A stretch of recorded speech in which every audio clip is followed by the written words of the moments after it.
What's the general demi operation? What's that about? I would. Not only would I'd actually like a lot of first off, I think not only that's necessary, but not and I feel like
Dog.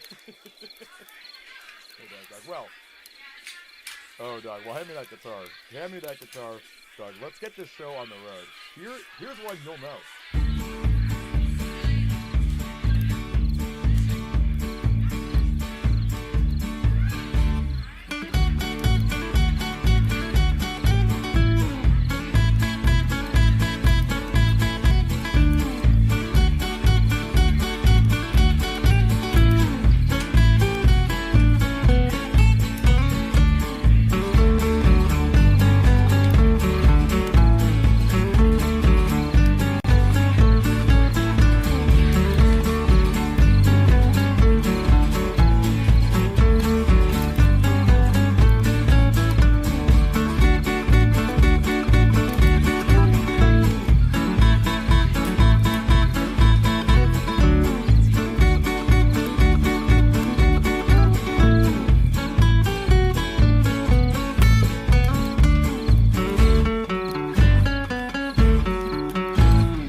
Hey everybody, it's me, Scoutmaster Demi. Hope you guys are doing well. Holy cow! I can't even speak. Cal talking about the Answer DLC. That's crazy. I mean, I guess we should have seen it coming in a way, but like I still didn't predict it. I still did not predict it. That's absolutely crazy. Wow. Well, that's really cool, I have to say. Give me a second here. I was thinking my body looks so sweaty without my extra little light. I guess I still look kind of sweaty. Hope you guys are doing well though. Hello.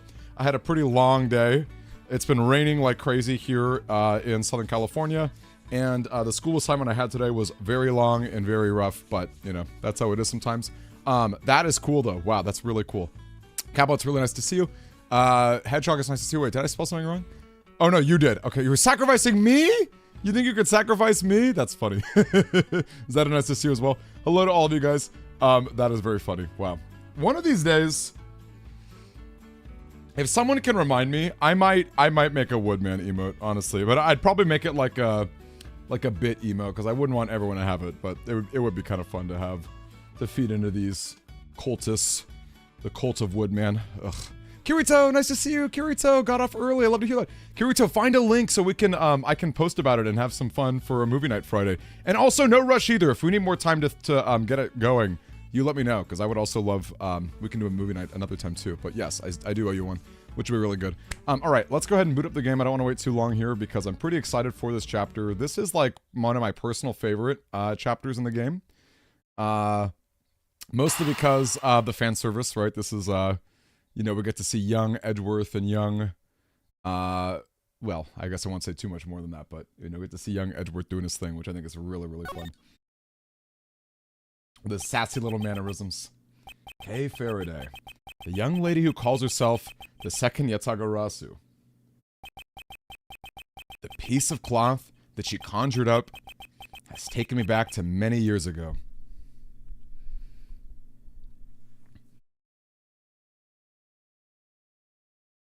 FBI? Wait.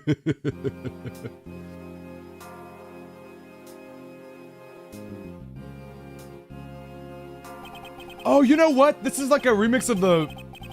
Okay, that's clever. This is a remix of the Ace Attorney 3 intro courtroom song. The great thief told me to do it. I asked the defendant, just exactly what are you trying to say? Don't you get it? I know the true identity of Tagarasu.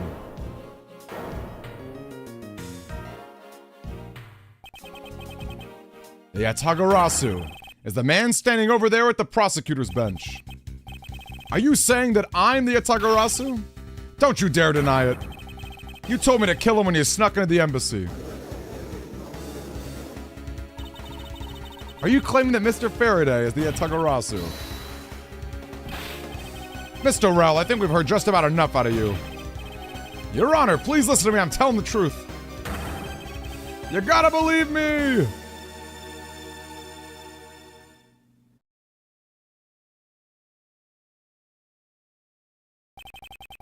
In accordance with the defendant's accusation, a new prosecutor shall be called to replace Mr. Faraday.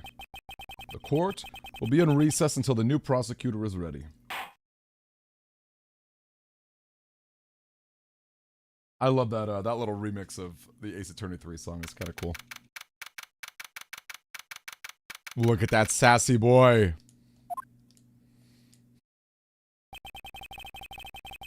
It's almost time for me to enter the courtroom. And so it is that my first assignment as a prosecutor will be as a replacement for a prosecutor who has been accused by the defendant. Edgeworth. Oh. Von Karma. We need a lot more Von Karma in the series. It's really a shame that he's probably the scariest character in the entire series. Have you read all the documents regarding the trial? Yes, sir. I've memorized everything there is to know. Very good. The paperwork for the prosecutor's substitution is just about complete. Edgeworth, always bear in mind that as your mentor, I, Manfred von Karma,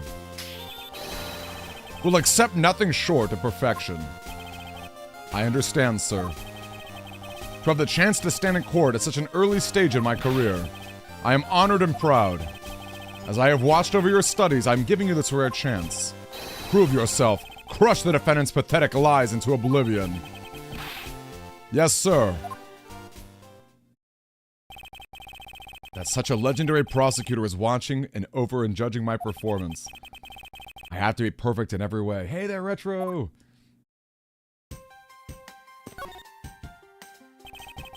Today's trial should have ended in just 1 minute. Because the defendant was picked up by the security camera, correct? Exactly. The killer had the gall to say that he only killed because he was instructed to do so.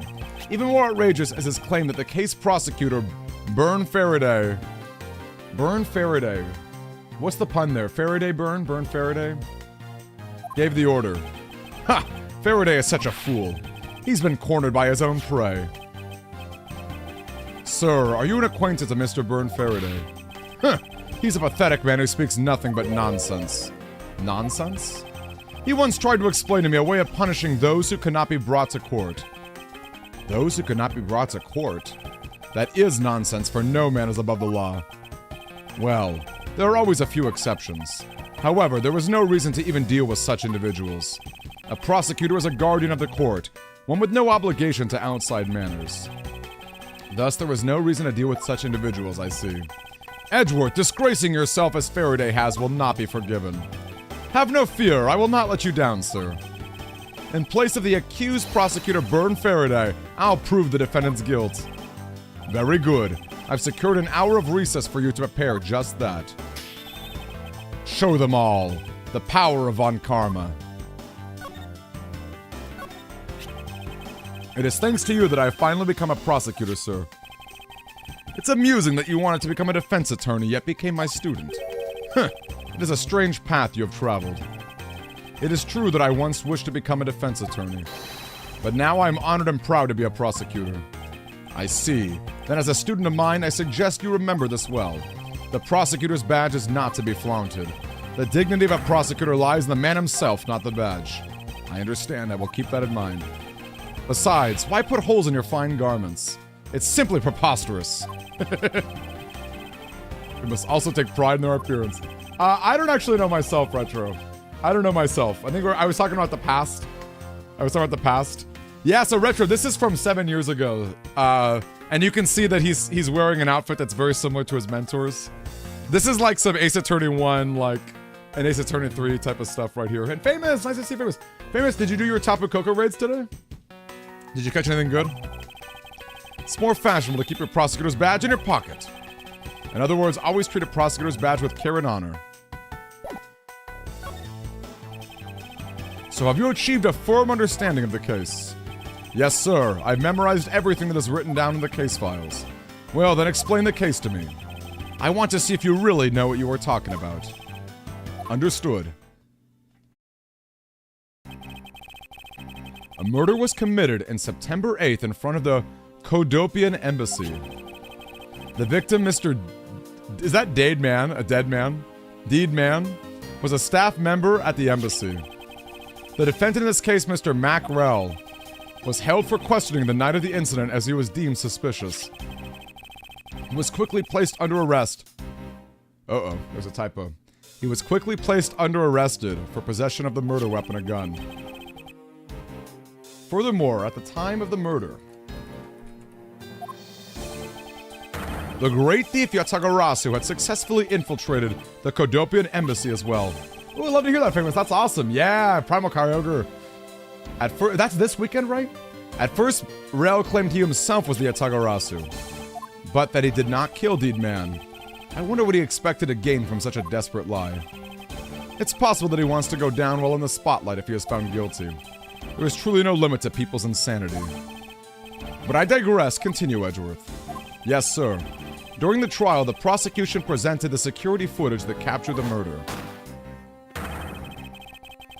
Okay, not this weekend, but next weekend then. That's good. The footage clearly showed Mr. Rel as the murderer. The act of Mr. Rel firing the gun could be seen clearly from the visitor's gallery. Upon seeing that, the defendant retracted his statement and admitted to the murder. I did it because I was told to. By the real Yatagarasu. That sounds about right. However, you've forgotten one thing. Well, this may appear to be simply the murder of a Kodopian embassy staff member. People are actually referring to it as the second KG-8 incident. The second incident? I'm very sorry, sir. I fear I failed to study hard enough. Well, even amongst the police, it's information that only a select few are privy to. Could you please enlighten me, sir? Sir, what do you mean by the second KG-8 incident? In order for me to tell you that, you must first learn about the original case. Take a look at these documents. This is a 3-year-old newspaper. You have heard of the Amano Group scandal before, correct? Yes, I have. The secretary of Ernest Amano, the Amano Group's director, was arrested under suspicion of smuggling. Correct. Ses Yu was an employee at the Amano Group. Ses Yu. CCU? Oh, CCU, is that the joke? CCU? And the sole witness to the smuggling operation, it was she who brought the crime to light. However, Miss Yu was silenced before she could testify. Wasn't a Kodopian embassy staff member arrested for the murder? Yes, a Kodopian by the name of Manny Cochin was the suspect. However, due to a lack of evidence, it went unresolved. Manny Cochin. Cochin Manny. Ha! If only I was in charge of the case. I would have done everything in my power to prove his guilt. To make sure that all criminals are found guilty, my mentor really is dedicated. Faraday was the prosecutor on the case then, and he was as pathetic as ever. Mr. Faraday was in charge of the KG-8 incident as well. That's right. And now, once again, the victim of the case you are currently assigned to was someone who was scheduled to testify against that smuggling organization. And just like last time, the victim was murdered right before he was to testify. You're catching on. The victim was murdered just before his day in court against the smuggling organization. The events are occurring almost exactly the same way they did during the KG-8 incident. So that's why it's being called the second one. Yes. Yet there was one difference between the two incidents. What could that be? The so-called noble thief that is sending everyone into an uproar. The great thief Yatagarasu. I better find out more. If it is true that the Yatagarasu showed up at the Kodopian embassy, what could he or she have been after? No doubt to steal any suspicious accounting records and release them publicly. Or more likely to steal secrets from the Kodopian embassy itself, since the item that it stole was sent to the police. What was it that the Yatagarasu sent to the police? I don't know the details. Anything related to it is getting the top secret treatment. Still, I find it very ironic. By returning the stolen item to the police, it was proof positive that the Yatagarasu had infiltrated the embassy on the same night the staff member was killed. Criminals have such a way of incriminating themselves, wouldn't you say? That would have to be the first time they left behind, correct? Yes, indeed. If you wish to learn more about it, then I suggest you ask Faraday. He happens to be the prosecutor in charge of the case as well. Hold up, I need to get a jacket. I'm so cold, you guys. I need to get a jacket. I'm freezing cold right now.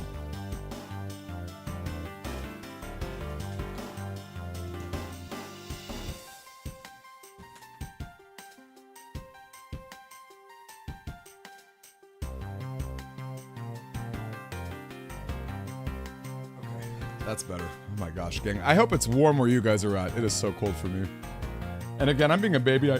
I know I'm being a baby, but, whew. I know it's colder in places outside of California, but yikes.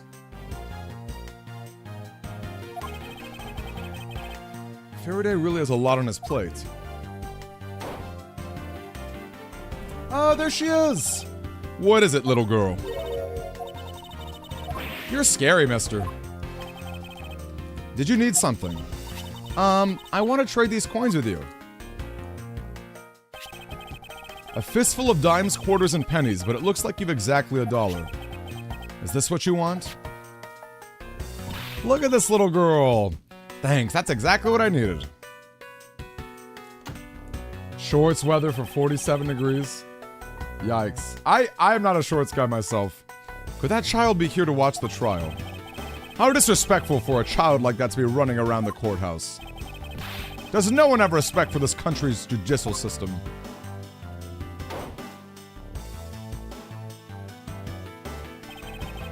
The paperwork for the prosecutor's substitution is complete. Why you? Do you even know how much time there is left before it resumes? I'm sorry. I can have you mopping up the courthouse instead of protecting it in an instant. It's no bother, sir. Not being completely prepared could prove to be the perfect handicap for me. Huh, a proud one you are. You better collect the evidence from Faraday and prepare yourself. It's time for your debut, Edgeworth.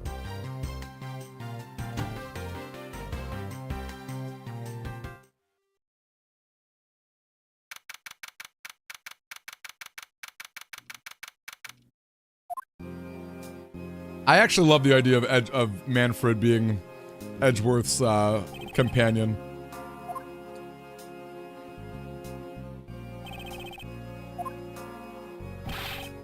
Just what is going on? Why isn't Faraday here yet? How is it possible that the defense is not prepared yet either? Bailiff, where is Mr. Faraday? I'm not sure. I wasn't really paying attention.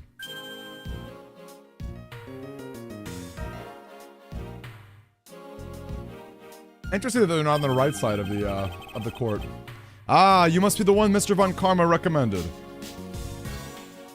The judge! I hear this will be your first trial. I look forward to seeing how you perform. Oh, by the way, was there someone celebrating a birthday during recess? Could have sworn that I heard a popper going off. Come to think of it, the other day with my grandson. Sir, it looks like the trial is about to resume, however.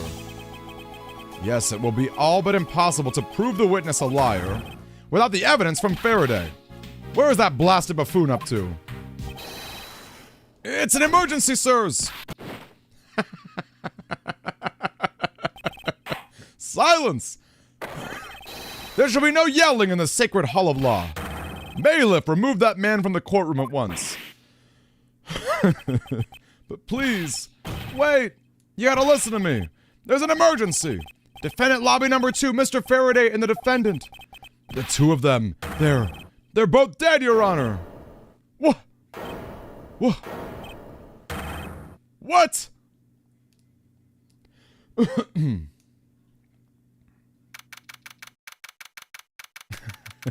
Something about seeing the vending machines in the courthouse really cracked me up too. Stay back! Look at this guy. No one's allowed on the crime scene, period. Just who does this oddball think he is? This is becoming quite the hotspot. Isn't that Mr. Rell's defense attorney? Hey, you! No running in the hallway, pal. And who are you to tell me what to do? I'll never find out what's going on like this. It's time for some civil discourse. Excuse me, but who are you? Detective Tyrell Bad. Homicide. I was informed of the situation and came as quickly as possible. So how did you arrive and inspect the body before me? Faraday requested for me to testify in the trial. Plain and simple. Look at it. He's got like bullet holes all over his trench coat. Mr. Faraday requested that you be here. I've already contacted HQ about the situation. I've got nothing to say to you, kid. Kid? I'm Mr. Faraday's substitute in today's trial. Therefore, I insist that you update me on the situation. I can't back down here. I have a right to know. Do I need to teach you a thing or two about how to talk to adults, kid? Is he threatening me? Is he going for his gun? It's just a mirror. How dare he trick me like that? Faraday was stabbed to death with some kind of blade, and he had a gun in his hand. I love this song, by the way. The other man, a Mr. Mackerel, was shot and dead. Thank you. Thank you, Retro. Yo! Holy cow! Zero XMK! Hey! Hold up, let me go full screen for a second. Nice to see you guys. Welcome on in. Hello again. What are you guys up to?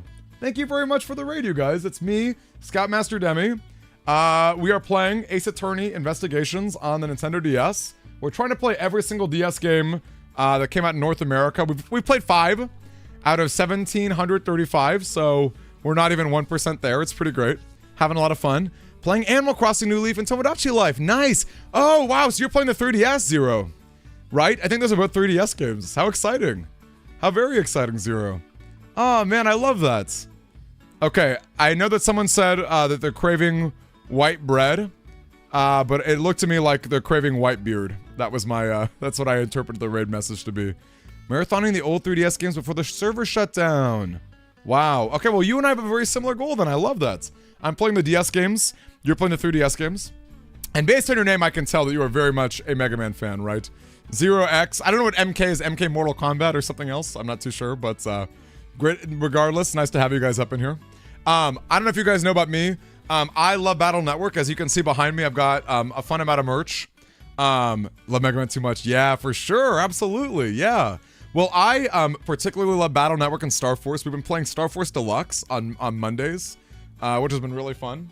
And if you guys ever want to see some fun merch, just ask. You know, normally I have like channel points to have me show off, you know, different little pieces of merch and things that I have. But, you know, I'm a big time collector, even just right here in front of my table.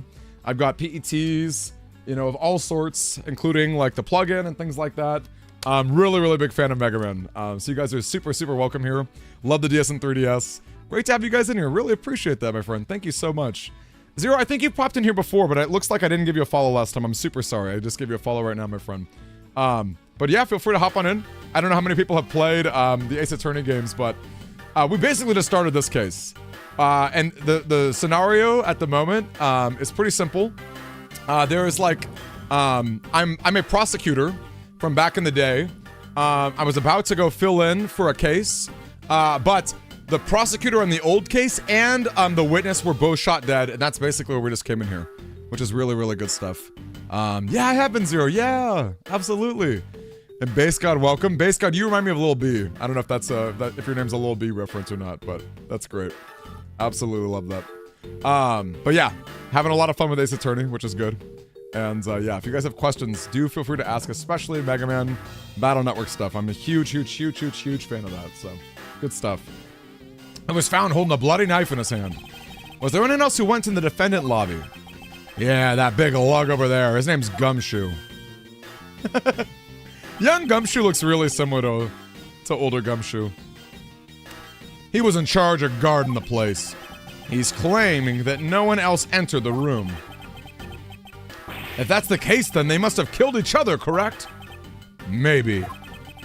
Such impudence. This guy's really testing my patience. Why was I not informed that you were going to testify in court?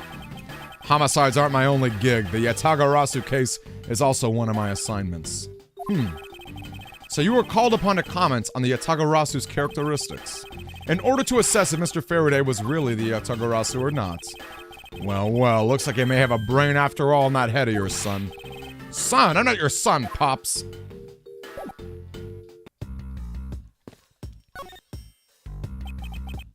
Do you have a minute? You know, I'm not really into talking to people I don't know, especially at a time like this. I apologize for not introducing myself before bothering you. My name is Miles Edgeworth. I was to take Mr. Faraday's place in court. Edgeworth, huh? Never heard of you. So, Faraday's substitute is a newbie, huh? I'll have you know, madam, that I studied under Manfred von Karma. Do not take me for some naive novice.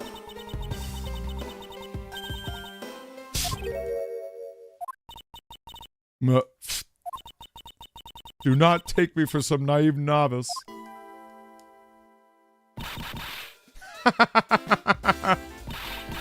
So you're a student of Von Karma! I should have. Those clothes are a dead giveaway! Stop right there! These are the garments of one who gallantly presents the facts. Thanks for the great laugh, but try not to make me laugh so much, okay? I love this song too, Hedgehog. It's so good. Callisto U. She's got a jazzy theme, little drum going on. Oh, she's great. Also, I think it's really funny. Like, finally someone calls out Edgeworth and Von Karma for their outfit. Just kidding. I was just goofing around. By the way, do you know who I am? My name's Callisto U. And if you're telling the truth, then we were about to go head-to-head in court. But of course, I've heard much about you, Miss Yu. But of course, I've heard much about you. You're a regular Shakespeare. Did I say something funny? I'd like you to update me on the situation. I don't really know anything. Why don't you try talking to those detectives over there? If that's the case, then why are you here? What's so funny? It's just that the way you speak is so tactless. The person I was going against in court only a little while ago was just murdered.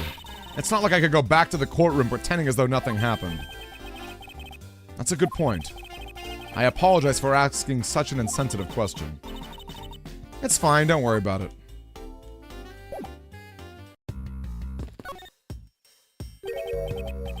And you are? Who, me? Hey, pal. It's common courtesy to tell someone your name first before asking theirs. Point taken. My name is Miles Edgeworth. I'm a district prosecutor. A prosecutor? I've never seen a prosecutor as young as you, pal.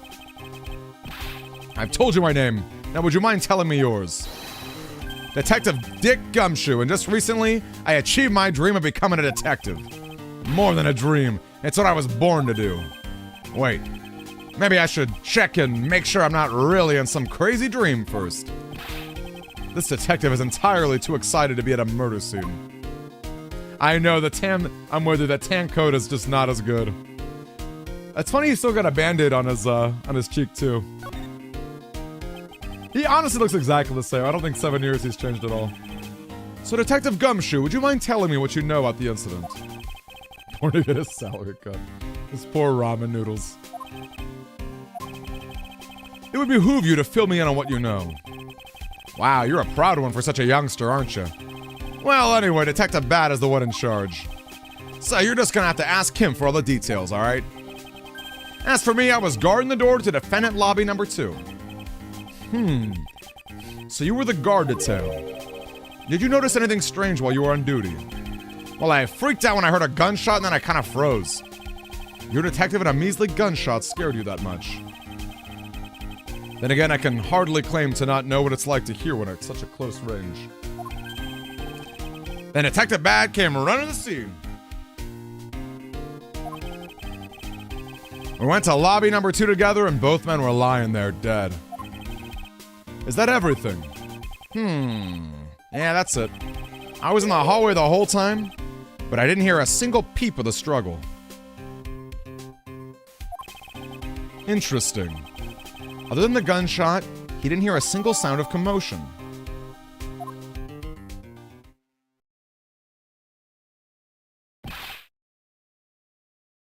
Good genes. He's just got bad luck. When you say good genes, you mean he's handsome? I think he's a handsome guy. But yeah, definitely some bad luck for sure. Poor guy. Everyone just whips him around, including someone literally with a whip. Who is it? A Kodopian embassy staff member by the name of Manny Kochin. What?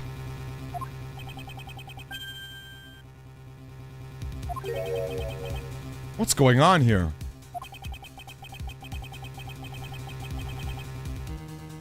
Detective Bad and Miss Moose, their moods changed all of a sudden.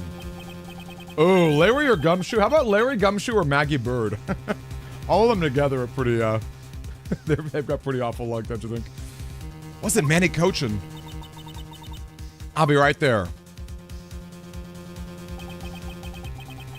It's nice to see you again, Miss Yu. Why are you here? I have no desire to ever see you again. Now, actually, would you mind stepping outside for a brief chat? Fine, let's go.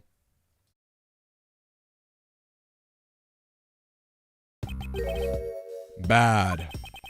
Von Karma, it's been a long time. I knew you would show up. You usually do when the Yatagarasu was involved, and I see this case as no exception. Do you know Detective Bad, sir? Yes. He's like an old bloodhound that never insists on leaving the scene of a crime.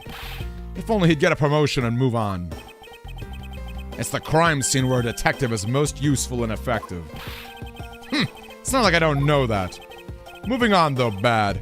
The man that I just passed by. Was he not the suspect from the KG-8 incident? So I was right. Just what is this man doing wandering around here? That Faraday. I can't believe he let such an easy catch get away, imbecile. I would have proved his guilt in 3 minutes. Von Karma! I think you said enough for now. It's in poor taste to speak about that in the way of the departed. Very well. Back on topic. I'm placing Edgeworth in charge of the investigation here. Hey! Okay, for a little girl, she had a very mature voice there. Papa, how can you place him in charge? Francisca, what are you doing here? I'm here for summer vacation. What else? Francisca von Karma, so she is here on vacation from Germany. She is the daughter of Manfred von Karma and a student of his who's also junior to me. You're just the one who's junior to me, and don't you forget it. You're not conveniently avoiding the bar exam, are you? Ha! If you were able to pass, then I have absolutely no trouble at all. How old is Francisca? I guess we don't see her. We don't see it yet. I'll never allow myself to lose to you, never. Why does she always have to be this competitive? Anyway, Papa, are you really assigning Miles Edgeworth to cover the case? Yes, I am. Why do you ask? Well, you know, I'm close to becoming a prosecutor myself. And I'm 100% confident I can do a better job than him. That's just like Francisca. She has no problem bad-mouthing someone in front of them. I just wondered, I'm curious. I'm just curious. I couldn't tell if she was like 12 or 16 or 18, you know what I mean? I have no idea. I was just curious, like, I guess that does sound a little sus. Yeah, what are those called? I guess it's not like a pointer. It's like one of those instructor pointers. These two will be conducting the investigation. What? You want me to let both these kids loose on the crime scene? Ha! This is a perfect opportunity for them to work on their prosecutorial skills. A crime scene's not a place for children to be messing around in. I'm the one with the authority over this crime scene, Bad, and I will not tolerate complaining. Edgeworth, Francisca, I leave this case to the two of you. Understood, sir. Yes, Papa. I'll go take care of the paperwork now. Remember, I'll accept nothing but a perfect report from the both of you. Do not disappoint me. Oh, it's so fun to see old... Hold up, Van Karma! I still haven't agreed to this. I'm telling you, we need more Von Karma in this series. Miles Edgeworth. It's been quite some time, Francisca. This will be the perfect chance for us to see which one is truly worthy of the Von Karma name. Would it kill you to at least say hello? Ugh. Long time no see. Very good. Just because you became a prosecutor first doesn't mean you can act all proud. She hasn't changed a bit. Miles Edgeworth. As I was saying, we shall see which of us is worthy of the Von Karma name. For crying out loud, I've been reduced to a babysitter. Looks like Mr. Von Karma was successful in convincing the detective. That's just like him, he never fails. Now I'd appreciate it if you could quickly run me through the facts, Detective Bad. You're better off checking things out on your own. Very well. Seems getting help from Detective Bad will be your most arduous task. September 10th, 4:15 p.m. I like the way that Edgeworth speaks. He's got a more formal Shakespearean kind of lingo. I think that's really fun for his old style. Wow. Are the bodies really on top of each other? They killed each other simultaneously. Miles Edgeworth, you should listen to someone until they're finished talking. What are you talking about? I'll only say it one more time. This is a competition to see who is truly worthy of the name. The person that figures out the truth first wins. So the person who doesn't discover the truth is a dishonor to the name. Exactly. I don't care that you became a prosecutor before me. I simply refuse to hear any more foolish things that come from you foolishly foolish mouth. Fine, whatever makes you happy. Can I take that as you accepting my challenge? Once again, whatever makes you happy. Ha! Well then, let's begin the investigation, shall we? I'm only going to find the perfect evidence and prettily present it like the professional I am. How delightfully childish. You kids over there, hold it! Ha! Serves you right, Miles. He just called you a kid. I said kids, kid. How dare you call me a kid as well? I'll do what I please, and I won't allow you to cause a ruckus on my crime scene. Hey, big guy. You're gonna watch over these two. Yes, sir! Detective Bad, sir! Now do what I say from now on, kids, alright? You better not get in our way, Scruffy. You'll feel the bite of my whip if you do. Eek! Then you, prosecutor boy! Let's get your investigation started already. Right, now even that one's treating me like a child. My name is Miles Edgeworth, and if you were to call me prosecutor boy one more time, it will be my duty as a prosecutor to look into your monthly salary. What? And what would you do with my salary after you saw how much it was? That's up to you now, isn't it? Really? Sounds good, pal. He's so naive. Love it. Detective Bad, may I have a word with you? What is it? It appears that both a knife and a gun were used as murder weapons. Yeah, it does. That leads us to our first question of the investigation. Where did the men acquire their weapons? The gun was inside of Faraday's bag. It was a piece of evidence that was presented in the trial earlier today. It was used to kill the Kodopian embassy staff member. But never heard anything about the knife. Mr. Rell was being held by the police. There's no way he could have brought it in. Which means it's possible that Faraday had the knife on him from the start as well. It would have been a piece of evidence that had yet to be presented. But then, why doesn't Detective Bad know about it? Wait, what if... It's possible Mr. Faraday brought the knife in under the guise of prosecutorial evidence. He could have then brought it out and attacked Mr. Rell. Maybe you got a brain in there after all, kid. Ugh. Is he going to treat me like a child forever? It looks like Mr. Faraday attacked Mr. Rell first, who then counterattacked. That's the only logical conclusion you can draw from a scene like this. Not yet. I feel that it's much too early to be drawing conclusions already. I must first find conclusive evidence so as to ensure the honor of the Von Karma name. Actually, I'm gonna clip that. That's kind of a fun... That's a fun quote right there. Okay. Out of curiosity.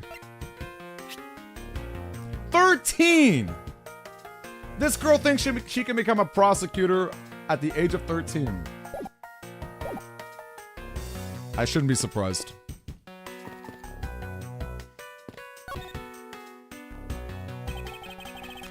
Looks like Mr. Faraday fell on top of Mr. Rel. At first glance, it seems like they killed each other, however. Using logic, the only logical conclusion is, aha! What was that outburst for? My detective's instinct just hit me real hard. It was Mr. Rel that fell first, see? You don't need a detective's instinct for that, it's common sense.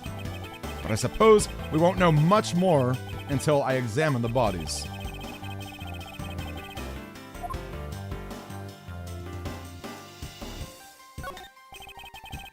Looks like Mr. Faraday died while holding the gun in his right hand. I guess that does seem kind of strange, huh? Why would Mr. Faraday know how to fire a gun? Not exactly rocket science, even I know how to pull a trigger. Although I doubt I'll ever need to use one. Hope I never have to fire a gun either, pal. But it sure does look cool to hold a gun in your hands. I should jot down some notes about the handgun. Yeah, that Von Karma ego, let me tell you. That Von Karma ego. Amazing. Looks like Mr. Rel died with the knife in his hands. There's some blood stuck on it. Then he must have used this as a weapon, no doubt about it. Was Mr. Faraday carrying this on his personage? Did he bring this as a piece of evidence for the trial, or did he bring it with a very different intention in mind? Should jot down some notes.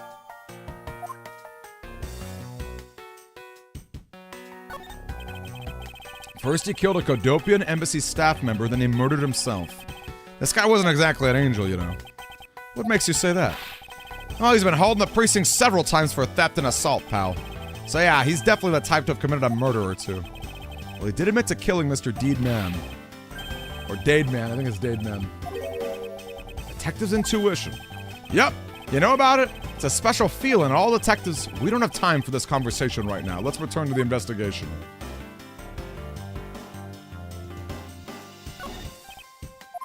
Okay, we got that already. Oh yeah, we should look at this bloody bag. Why are plastic bags scattered all around? These bags are for keeping evidence safe, pal. I know that much, detective. You sure are good at this stuff, aren't you, pal? You normally be happy when someone compliments me, but when it's this guy? Anyway, could these plastic bags be evidence of a fight between the two men? Something in his hand, maybe? His hand's all black down here, see? If you look closely, this blotching pattern resembles an ink stain. Ah, perhaps it was a pen. A feather pen? Never seen one before. Sure you aren't just making it up, pal?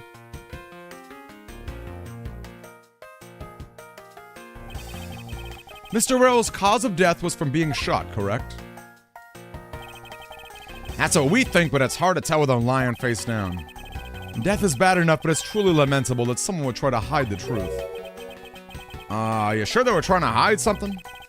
I can't confirm Mr. Rel's cause of death with his body positioned like that. Detective Bad, I'd like to examine the bodies in further detail if possible. What's this? You're not able to form a theory with them the way they are?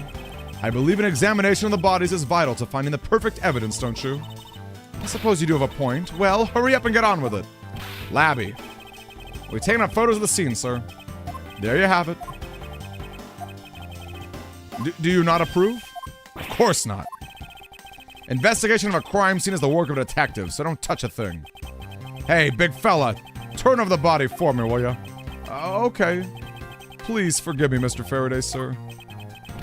Gumshoe. Don't get emotionally involved. Remember, you're a detective. Yes, sir! Understood, sir! Hey, Tech Fitty, it's been a minute! How are you, Tech Fitty?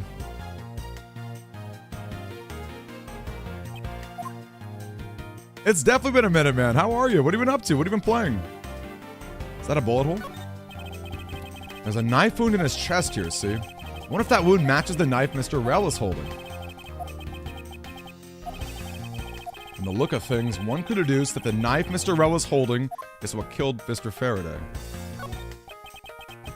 Looks like Mr. Faraday was stabbed with this knife that Mr. Rell is holding. What's wrong, detective?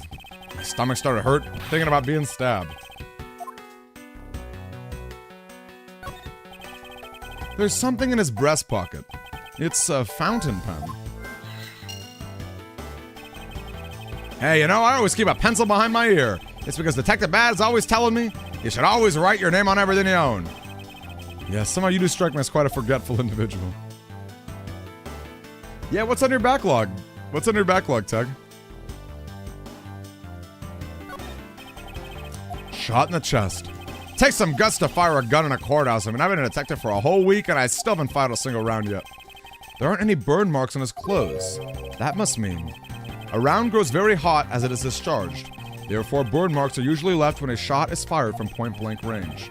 Ergo, Mr. Rell must have at least been shot a yard or two away. Sure not much I need stuff from your age.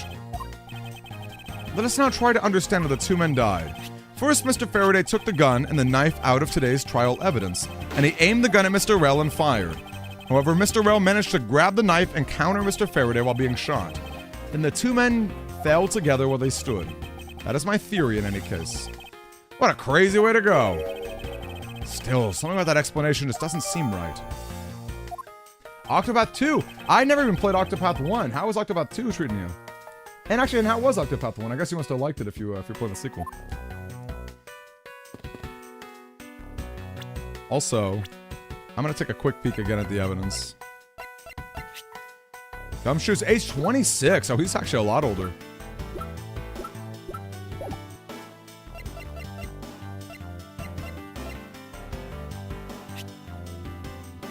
Whoa.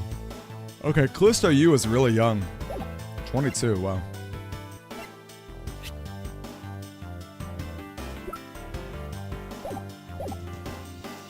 Interesting. Alright, let's put some logic together. The pen and the ink.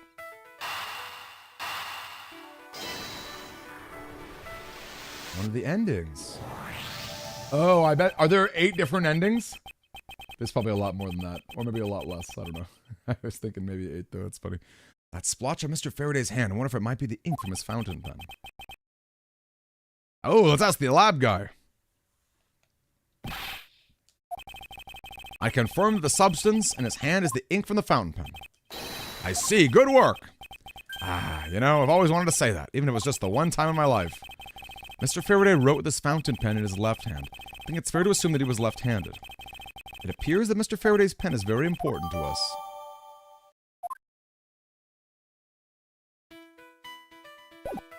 Yeah, I think it's fair to not look that up. Some plastic bags stacked up on the table. It's a tea set too, but there doesn't seem to be any sign of a disturbance. Yeah, the table's all neat and tidy. Maybe. They were super quiet in their scuffle.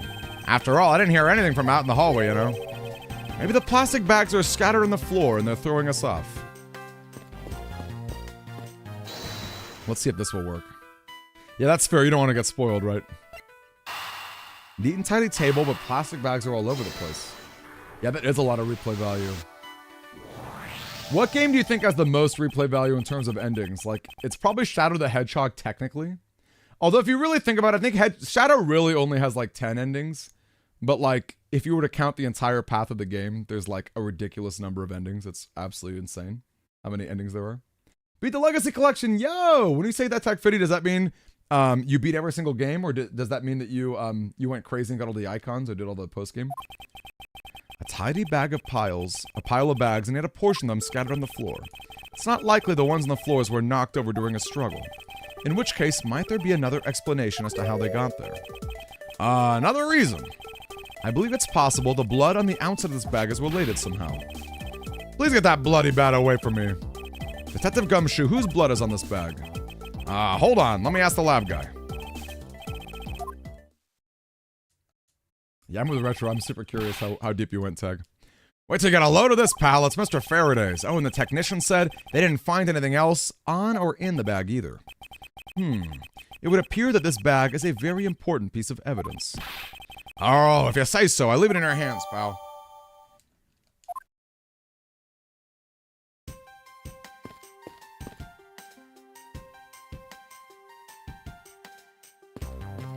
Anything in the window? The window is open and there's a fresh, flowery scent in the air. Do you think maybe you could try offering something useful for a change? They wouldn't wake up and smell the flowers after a fall from the 3rd floor. Are you willfully ignoring the fact that there are also iron bars on the windows? I like it, yeah. The endings are the way to go, Tag. Indeed, some achievements, yeah. There's a lot. There's a lot to do with achievements for that game. A lot to do with that.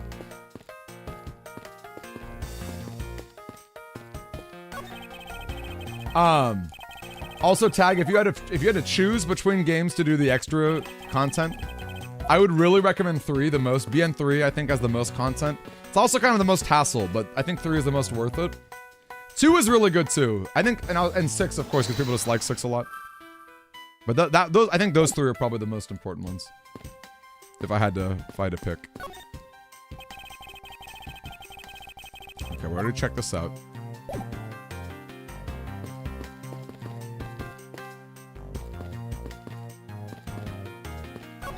And then about the bag, some stuff in the bag. Mr. Faraday's bag. Probably the trial evidence. Better not touch it. Leave my prints on it. Detective Bad, do you have any thoughts on the case? Faraday and Rel. Looks like they killed each other to me. Although, there are a few things that just don't seem right. And what would they be? Huh. Why don't you try thinking on your own first before you bother me, boy? No, I've been downgraded as boy. Ah, I see. This is a competition, Miles, and as such, I'd appreciate it if you didn't talk down to me.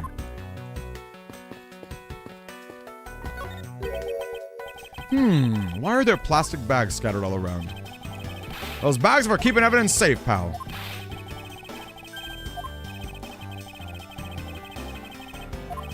Oh, I know it's tough, Tag. I hate that with BN3 you have to have both versions. I'm glad with the Legacy Collection they made that easier again to like do multiplayer stuff, but yeah, that was the worst. Requiring Mistman was so annoying, or Boldman. I'm really glad that future games don't require that. Oh, let me see here. Wow, this thing's huge. Whoa! You're the noisy one, Scruffy. Don't touch it.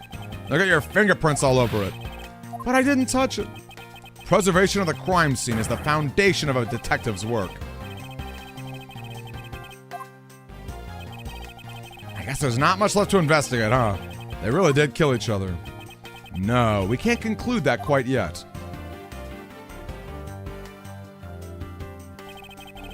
There's still something I find very peculiar here.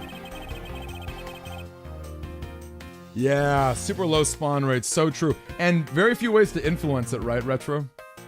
Like you couldn't, there's no like, you know, fish or battery or things like that. There was no collect Navicust program.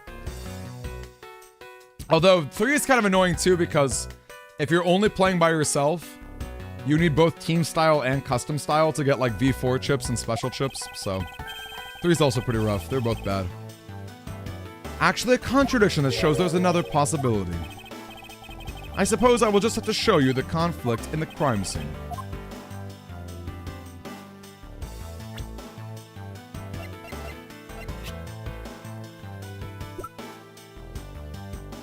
It's got a quality nib.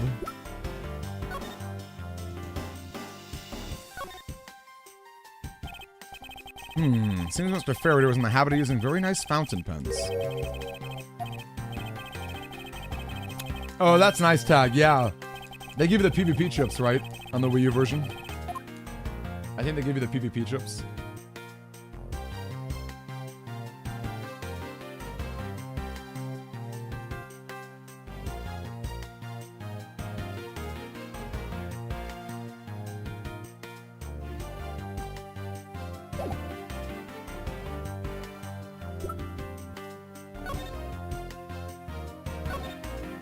Died of a knife chart. No gunpowder. Oh, yeah. It's the fact that he was... There's no gunpowder burns. And yet, how could you have stabbed him with a knife? Right? That's a big contradiction.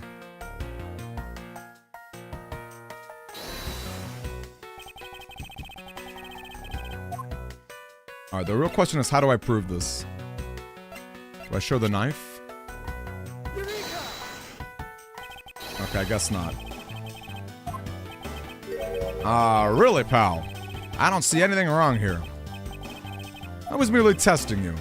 Hey, pal, don't make me arrest you for lying. I guess I was mistaken.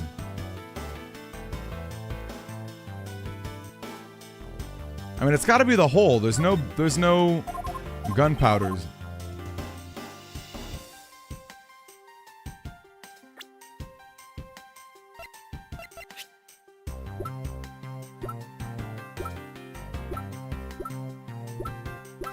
Maybe I should show the crime scene itself.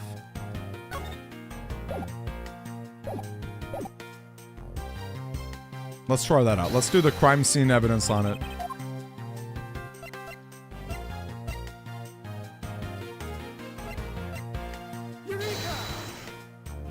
No?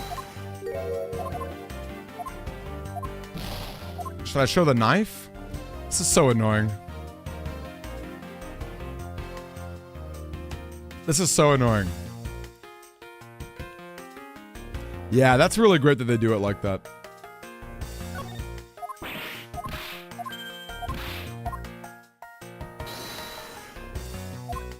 Should I show off the knife? Maybe I should show off the gun? The bullet that killed Rel was fired from a few yards away.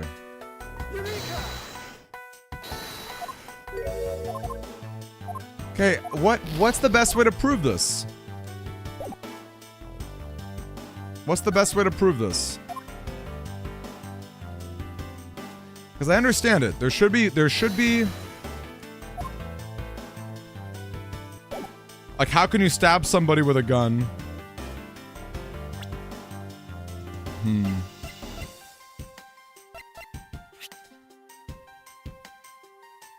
The knife was in Rel's hand. Out of a bullet wound to the chest.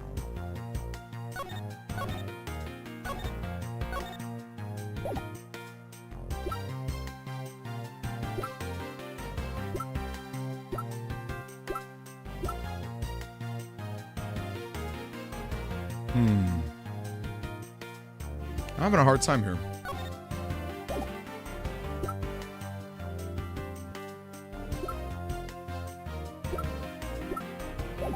Maybe I should do the handgun on the... Handgun on the bullet?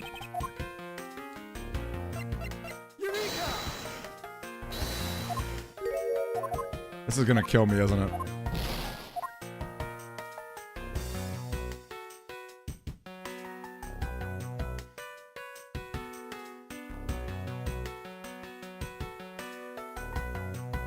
Oh, that's because this is a knife wound, isn't it?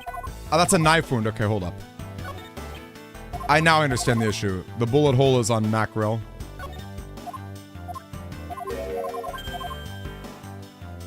Okay, now I get it. That makes more sense.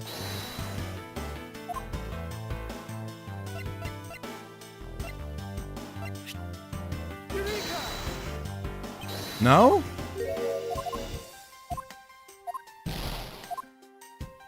Should I show off the... Not the gun itself, but the...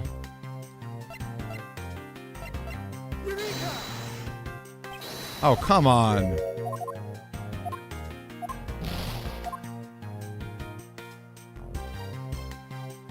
How could he die from a knife wound?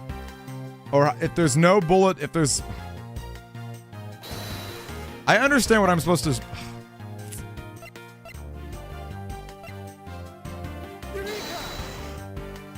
Oh my lord. I'm about ready to look this up.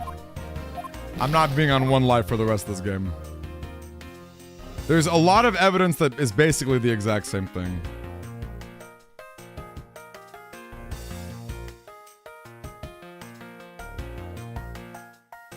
Let's see. I think I'm gonna do it.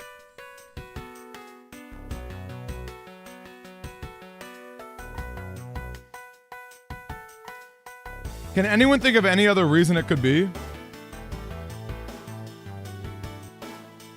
Because I don't think so.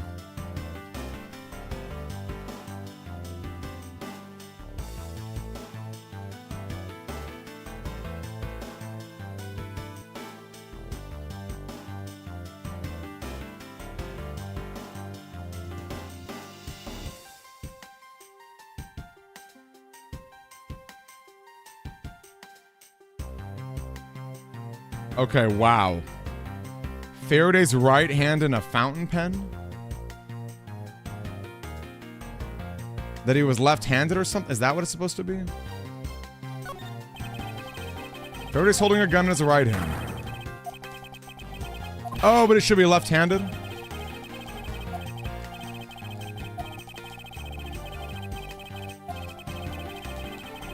Each young gun leaves its own ballistic mark. Okay, I guess that's one too. But I would think that the ballistic hole is a bigger contradiction. I'm a little annoyed. I spent so much time trying to prove that if it were shot at close range, how on earth could he have died? But oh, nice to see you. I'm so annoyed because I spent so much time trying to think of this. Left-handed Faraday. Okay. Again, if there's no marks from a close range, how could he have died from a knife? Mr. Faraday used his left hand. He's left-handed. And yet, the handgun is in his right hand. Don't you find that odd? That, ladies and gentlemen, oh, lady and gentlemen, is the great contradiction haunting this crime scene. What? How could something like that happen? The facts add up to one conclusion. Someone else put the gun in Mr. Faraday's hand. Plastic bags scattered on the floor and a gun in the wrong hand. I sense the presence of a shadowy figure behind the case.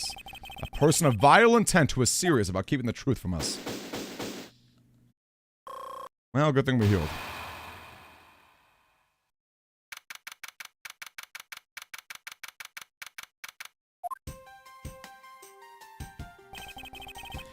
Here's the autopsy report.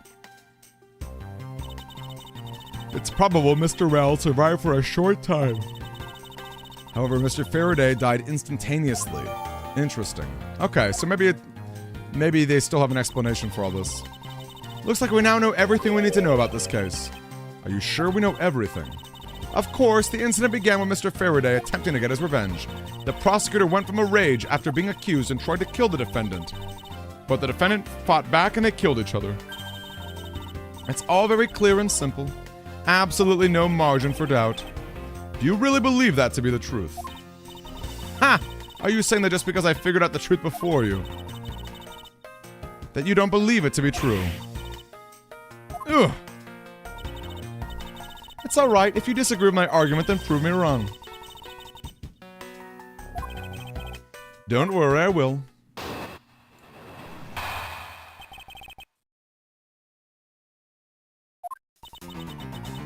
Mr. Faraday's death was instantaneous. It's obvious that Mr. Faraday died after he shot Mr. Rell. And Mr. Rell, while on the brink of death, stole Mr. Faraday's knife and stabbed him.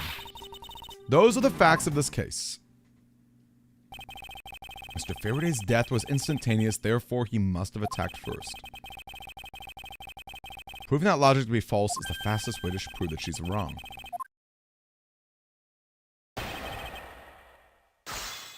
Let's have a good rebuttal. Mr. Faraday's death was instantaneous, while Mr. Rell survived for a short period of time. From this, it is obvious that Mr. Faraday died after he shot Mr. Rell. Mr. Rell, on the brink of death, stole the knife. Let's try that. I think that's interesting. So you believe that the dying Mr. Rell stole the knife from Faraday? Mr. Rell became desperate as he did not want to die. Human beings can do amazing things when they're put to the test. So the two men struggled, and in the end, Mr. Rell was able to grab the knife and stab him. The messy condition of this room is a testament to their struggle. Yes, my logic is perfectly sound. Can you really say that it's perfect? Nothing, however, I can't let what you say slide without further inquiry. One must be clear and precise, so if you would append that statement to your testimony. They struggled, and Mr. Rel used the last of his strength to counterattack. Hold it. About this statement, Mr. Rel used all his remaining strength to take the knife and defend himself. They had a violent struggle. Of course, it's nothing compared to what my riding crop... That's what they're called, riding crops! How does one compare the damage a crop can do with the state of this room? Furthermore, all the plastic bags are on the floor, and they were scattered there due to the fight.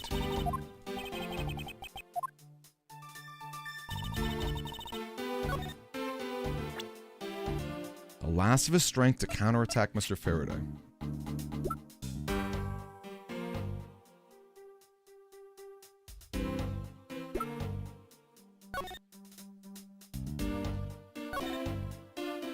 The shock from the stabbing caused immediate death.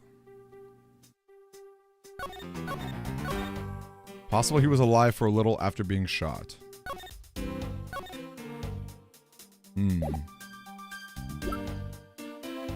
This is important.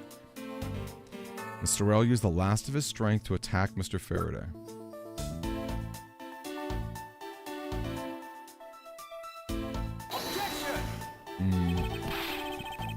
Okay, I guess not this. What, pray tell, would that contradiction be? Could I have it all wrong? At this rate, I'll lose the truth for all eternity. I need to pay more attention to her testimony.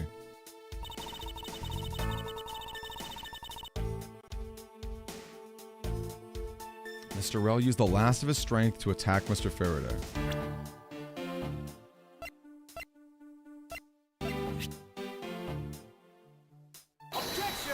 There we go. Gumshoe said they didn't struggle. Gumshoe said they didn't struggle. The two men were fighting. Their struggle would have surely caused quite a bit of noise. However, Detective Gumshoe testified that he heard absolutely nothing. Ha! You place too much faith in that detective's testimony, you know. But for the sake of argument, let's say there wasn't a fight. How did Mr. Rel get his hands on the knife? Mr. Faraday's bag was standing there in lobby number 2. Not hard to imagine perhaps he saw a chance and took it out at some point.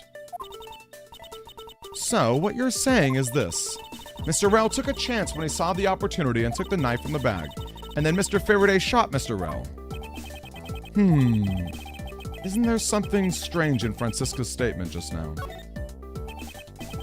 It does all add up. So then there's no problem, right? Miles Edgeworth. Taking random shots in the dark is unbecoming of a disciple of Unkarma.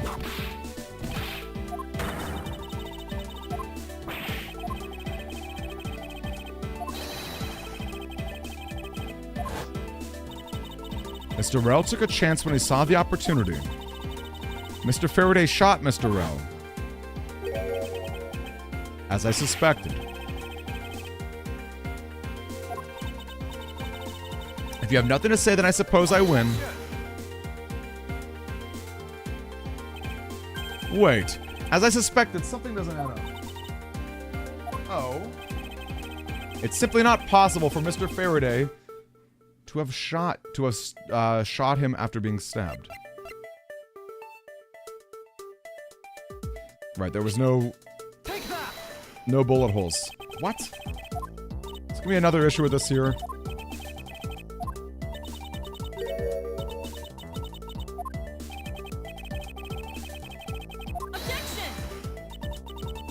Miles Edgeworth.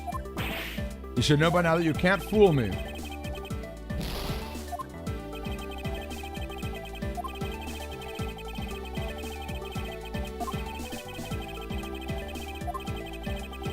Doesn't add up, and I have the evidence that proves that it doesn't. Take that. See, this is exactly the same as the gun, though. Oh, they died instantaneously? Okay. He died immediately after being stabbed. He could not possibly have fired the gun after that. Oh, you got me. But of course. Well, then if the report is correct, then there is only one correct explanation. If we suppose that Mr. Rel attacked first, then Mr. Faraday, who died instantaneously, would have been unable to kill Mr. Rel. Therefore, Mr. Rel must have stabbed Mr. Faraday after he was being shot. That is the only explanation that makes logical sense. Negating your opponent's ideas in order to prove your own theory. I see you've been studying, Francisca. I just wanted to explain it to you as simply as possible, before you foolishly propose a foolish theory that only a foolish fool like you could. How naive of you to believe that only your opinions are valid, and still expect to discover the truth that that crime scene offers you. Francisca, you still got a ways to go. What are you talking about? Are you saying there's a flaw in my logic? Mr. Faraday died instantly. The fact that he did gives rise to that contradiction in this case.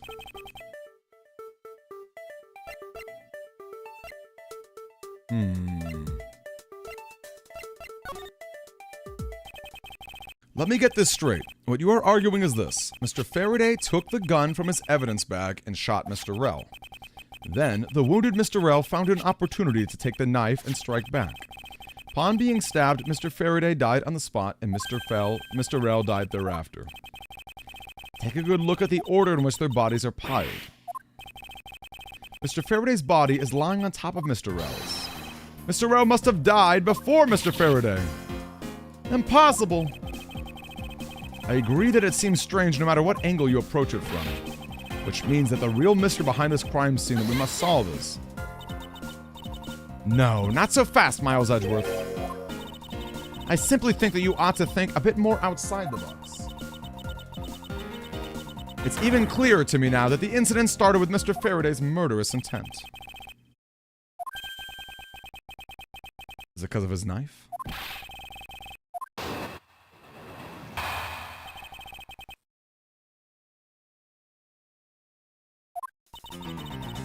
It was just chance that Mr. Faraday's body fell on top of Mr. Rell's.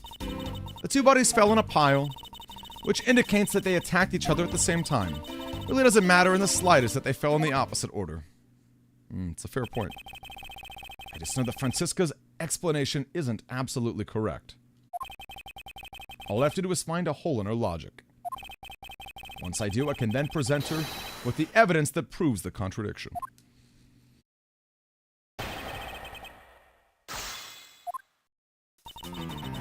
Whoops. It's just chance that Mr. Faraday's body fell on top. The two bodies fell into a pile, which indicates that they attacked each other at the same time. Oh, that's not possible, because of the knife and gun. I assume Mr. Faraday had the two different weapons in his hands. He made to attack Mr. Rell while holding both the knife and revolver. And then, after Mr. Faraday fired the gun, Mr. Rell grabbed the knife as he was falling, and stabbed Mr. Faraday. That is how Mr. Rell wound up on the bottom, with the other on top. It's possible, but... Oh, I will. And to that extent, I'd like for you to append what you just said to your testimony.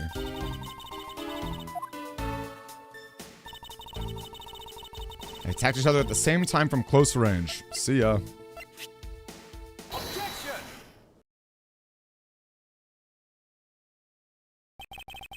So you believe they killed each other at close range? Sorry, but that's impossible. Just as it is written in the crime scene notes, the firing of the handgun did not leave a gunpowder burn. Therefore, Mr. Rell and the gun must have been separated by a distance of at least 2 or 3 yards. Yes, this is by far the biggest contradiction. The two bodies are piled up, yet the gun was fired from a distance. And with there being no chance that Mr. Rell moved that far after being shot, that leaves only one possible explanation. If I'm not right, then who was it that made the first move with the intent to kill, huh? Who?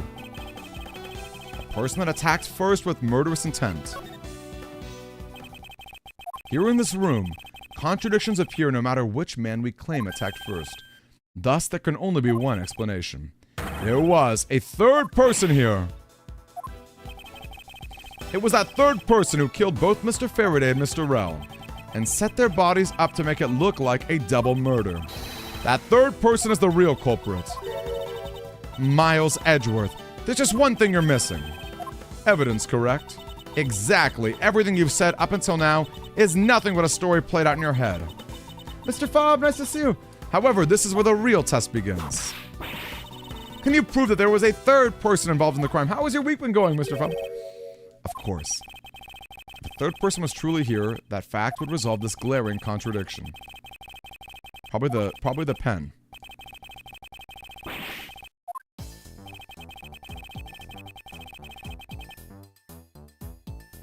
I would say the pen. Take that. No?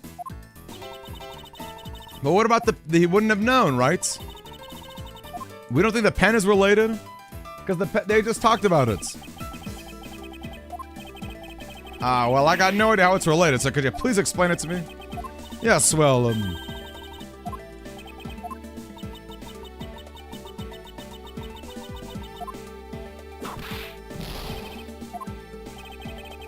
Ugh. But they knew. They didn't know that he was left-handed, and they put the gun in his hand. Maybe I should show the gun again?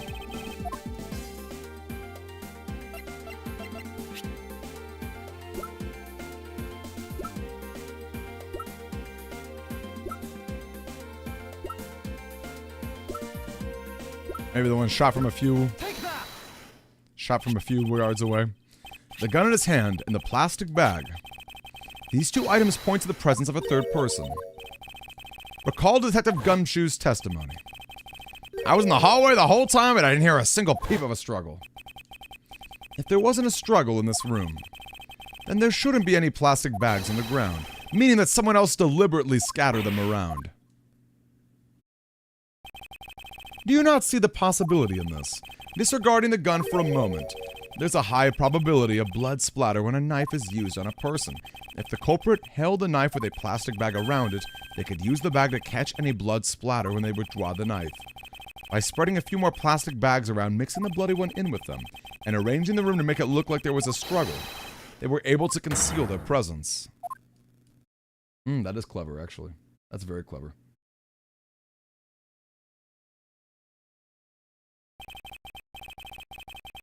Looks like we still got a long way to go in this investigation. Yes. What an interesting objection sound. I'm not sure that I like your objection that much. What the heck's up with you, pal? Mr. Bad, I advise that you place Detective Gumshoe under arrest. What? What's the meaning of this? Yeah, looks like you got enough you're not man enough to discipline your own subordinates. Don't you dare. That detective claims he was there standing in front of the door the entire time, but I have it on good authority that it was all a giant lie.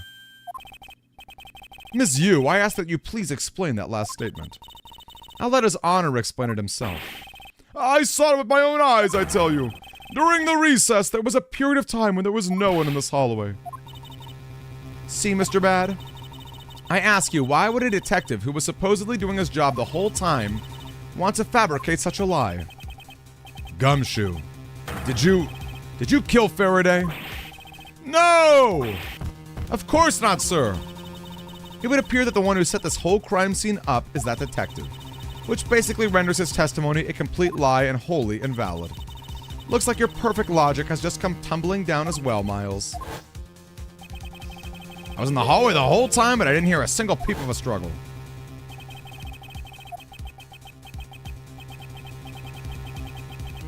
Detective Gumshoe, you're now a suspect in the murder of 2 men. Now spit out the truth or so help me. I haven't lied to anyone, sir, honest. I really was there. I was there in the hallway the whole time. Detective Bad, I ask that you please do not act without my permission. After all, I am the one that is heading up this investigation, am I not? Don't talk like you know what's going on, boy. Sassy boy. All I want is for this investigation to run perfectly. Perfection is the only wish of a disciple of Von Karma, after all. Therefore, before you take Detective Gumshoe into custody, I'd like to set the record straight on something. And what's that?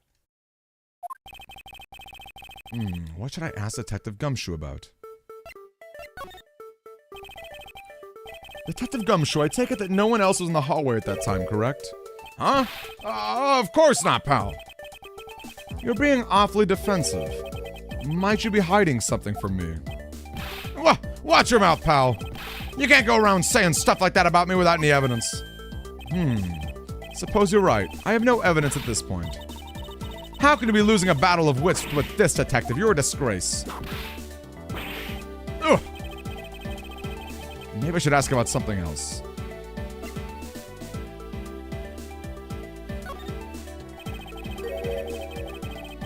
Detective Gumshoe, why were you missing for a short span? Look, pal, like I said, I was there the whole time, alright? There was testimony against you. Miles Edgeworth, why are you wasting our time with a completely useless question? The only logical reason— oh, good night to you, Tag. Thanks for popping in, my friend. Anyone who says otherwise is a fool.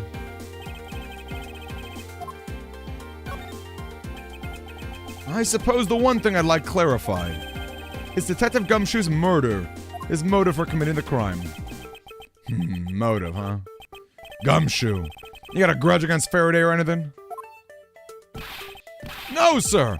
Not me, not a single bad thing about Mr. Faraday, sir. Is that a fact? You really have a problem with lying, don't you, Detective Gumshoe? I'm telling you, I am not lying. The more unnatural you act, the more suspicious you become, you know. If you want to make a motive, Edgeworth, I have one for you right here. Could you please share it with us? However, be forewarned that I won't hesitate to object to the flights of fancy, because all I'm interested in is the perfect explanation. Haha, you're serious, aren't you? Fine. You amuse me, so I'll humor you with a little courtroom practice. Me versus you. It was about a week ago. I saw the detective get chewed out by a livid Faraday in front of the precinct. He stood there super pale as Mr. Faraday yelled, "That's a salary cut for you, you nitwit." A brand new detective suddenly getting a salary cut. That's reason enough for a grudge. Well, how's that for the perfect explanation? You totally misunderstand me, pal. No matter how mad I get, I could never hold a grudge. Quiet. We can't trust anything you say. Sir. Those poor puppy dog eyes. There's nothing wrong with the motive she proposed per se. But there are some gaps in her logic that need to be filled in. Miss Yu's perfect explanation may not be so perfect after all. It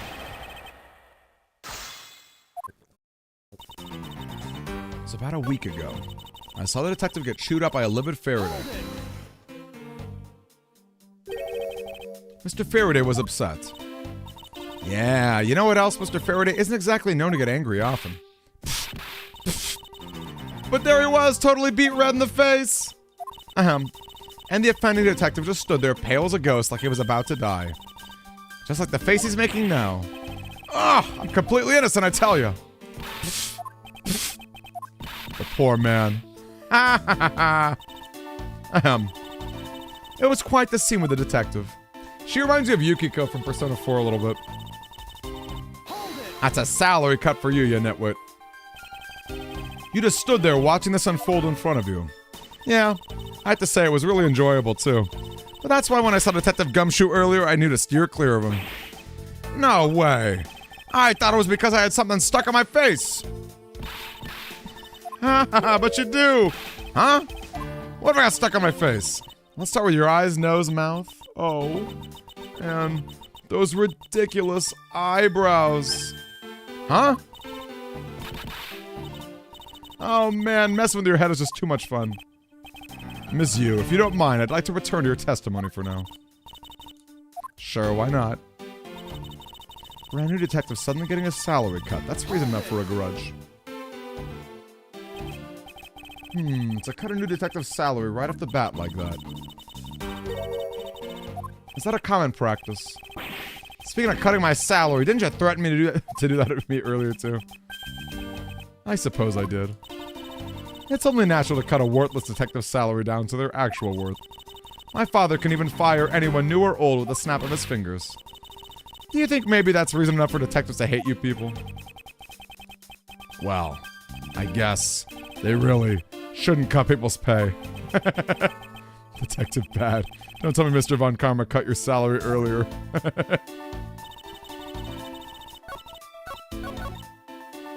Let's see. Let's keep pressing a bit more. Oh, you did, Kirito! Link to the movie? Okay, then I'll talk about it tomorrow. That sounds fun. And Friday we can watch it. No way, I only met him in person today. Oh, I've seen him around before.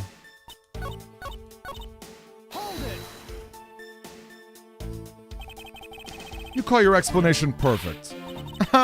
Is it not to your liking? Unfortunately for you, it's just not up to my standards. Oh, is there something you want to clarify? What should I do? Should I raise an objection? Alright, if you could clear up this one thing for me.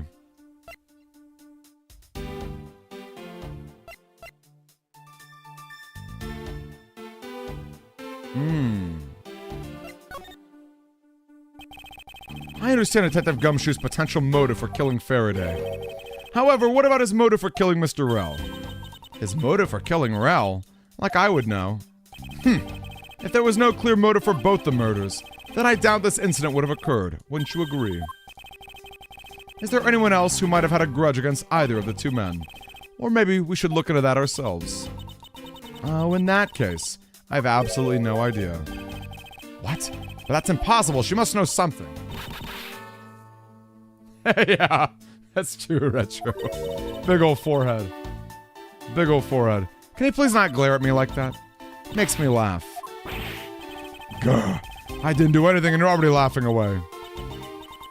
The way I see it, as long as he had a motive to kill one of the two, this crime would have played out the way it did anyway. Oh? Would you care to explain your logic? And this time, please try to provide a truly perfect explanation. Perfect this, perfect that. Stop being so uptight, or is that a requisite of being about karma? Miles Edgeworth, I demand you shut this rude woman up. I wish you'd both be quiet for just 1 second.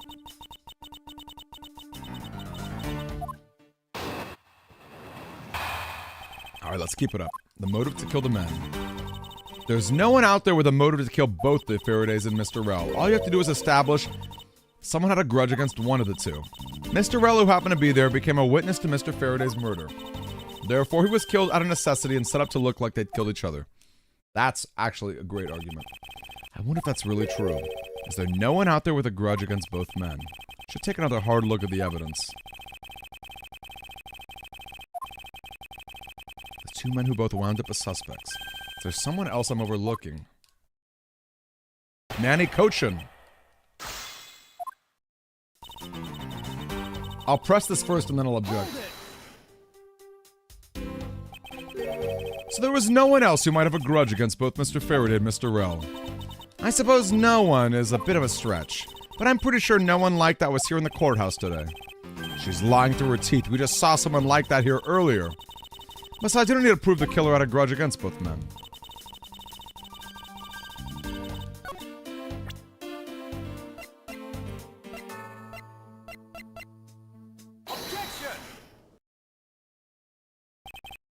Ms. Yu, I believe there was someone you overlooked in making your statement. Or rather, is it because you'd rather not bring this person up? What do you mean? We are looking for someone with a reason to kill both Mr. Faraday and Mr. Rel. I can think of at least one person that fits the bill. He was the suspect in the original KG-8 incident, and a member of the Kodopian Embassy staff, Mr. Manny Cochin. That's right, the very man who came to visit you earlier. The man who killed a member of the Kodopian Embassy. And the man who was the lead prosecutor of the KG-8 incident. Are you telling me Mr. Cochin has no reason at all to kill both of these men? Well, I suppose he might have a reason or two. You cover for me, pal. Of course, Edgeworth, it's not relevant if Cochin wasn't around. Maybe you're not such a bad guy after all. Don't get ahead of yourself. You're still a suspect, make no mistake about it. The perfect evidence, the perfect testimony. These are the only things I wish to hold. But I didn't do it! You will stay under my authority and go investigate Mr. Manny Cochin for me. And remember, I will not be very forgiving should any of the... You want to investigate Cochin? You just be wasting your time. And why is that? Cochin was up in the viewing gallery watching the trial. Or so I was told. Every cop in this place has been keeping an eye on the guy since he arrived. And the only real suspect we have still is Detective Gumshoe. I suppose so. No way! Come on, Detective Bad, you gotta believe me, sir. I really was in that hallway the whole time, sir. I never took a single step into the room, sir. Okay, then are you saying There was someone else who passed through the hallway. No, there was no one else, sir. Then why should I believe you didn't do it? I love Detective Bad's eyes. That is one incredibly foolish detective. Standing right in front of a crime scene all by himself. It's as good as a confession of guilt. Have to admit it's a bit strange. Most criminals will fabricate some sort of lie to escape their crimes. And if the detective really wanted to prove that he is innocent, you'd think that he would at the very least offer up I spaced out while on duty or something like that. Come on, Detective Gumshoe. Time for your interrogation. Detective Bad. I love how worked up the judge seems. Miles Edgeworth. I will go and report this to Mr. Von Karma. Well, I suppose we should both be getting back to our real jobs now, huh? Before we do, Miss Yu, there's something I'd like to speak with you about. What is it? I want her theme song again.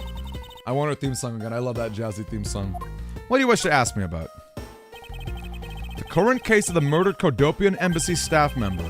I've heard that people have begun calling it the second KG-8. Only among you law enforcement types. And what about it? I'd like for you to tell me everything you know about the original KG-8. I'm afraid I can't help you. I don't know anything beyond what was reported in the papers. No, I believe you know much more, since you are directly tied to the KG-8. I'd appreciate if you'd stop with the false accusations. I do, but I also know that I do have a leg to stand on here. Think you can stop making that ultra serious face in front of me? If you could please stop laughing for 1 second.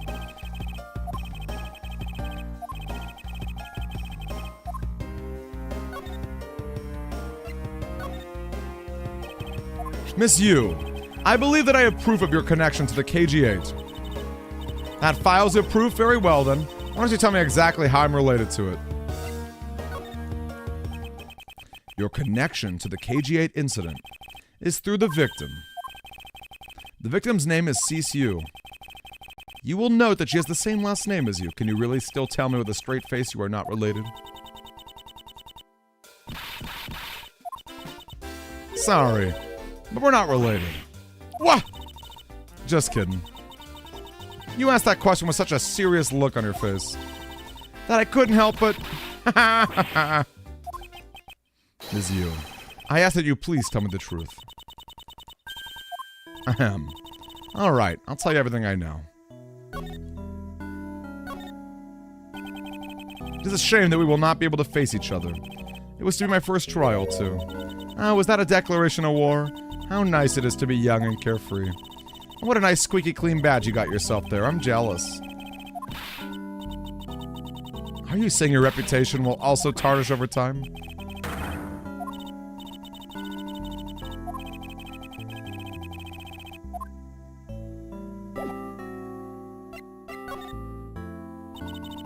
As you guessed, the one who reported the smuggling activities of the Amano group was my sister, CCU.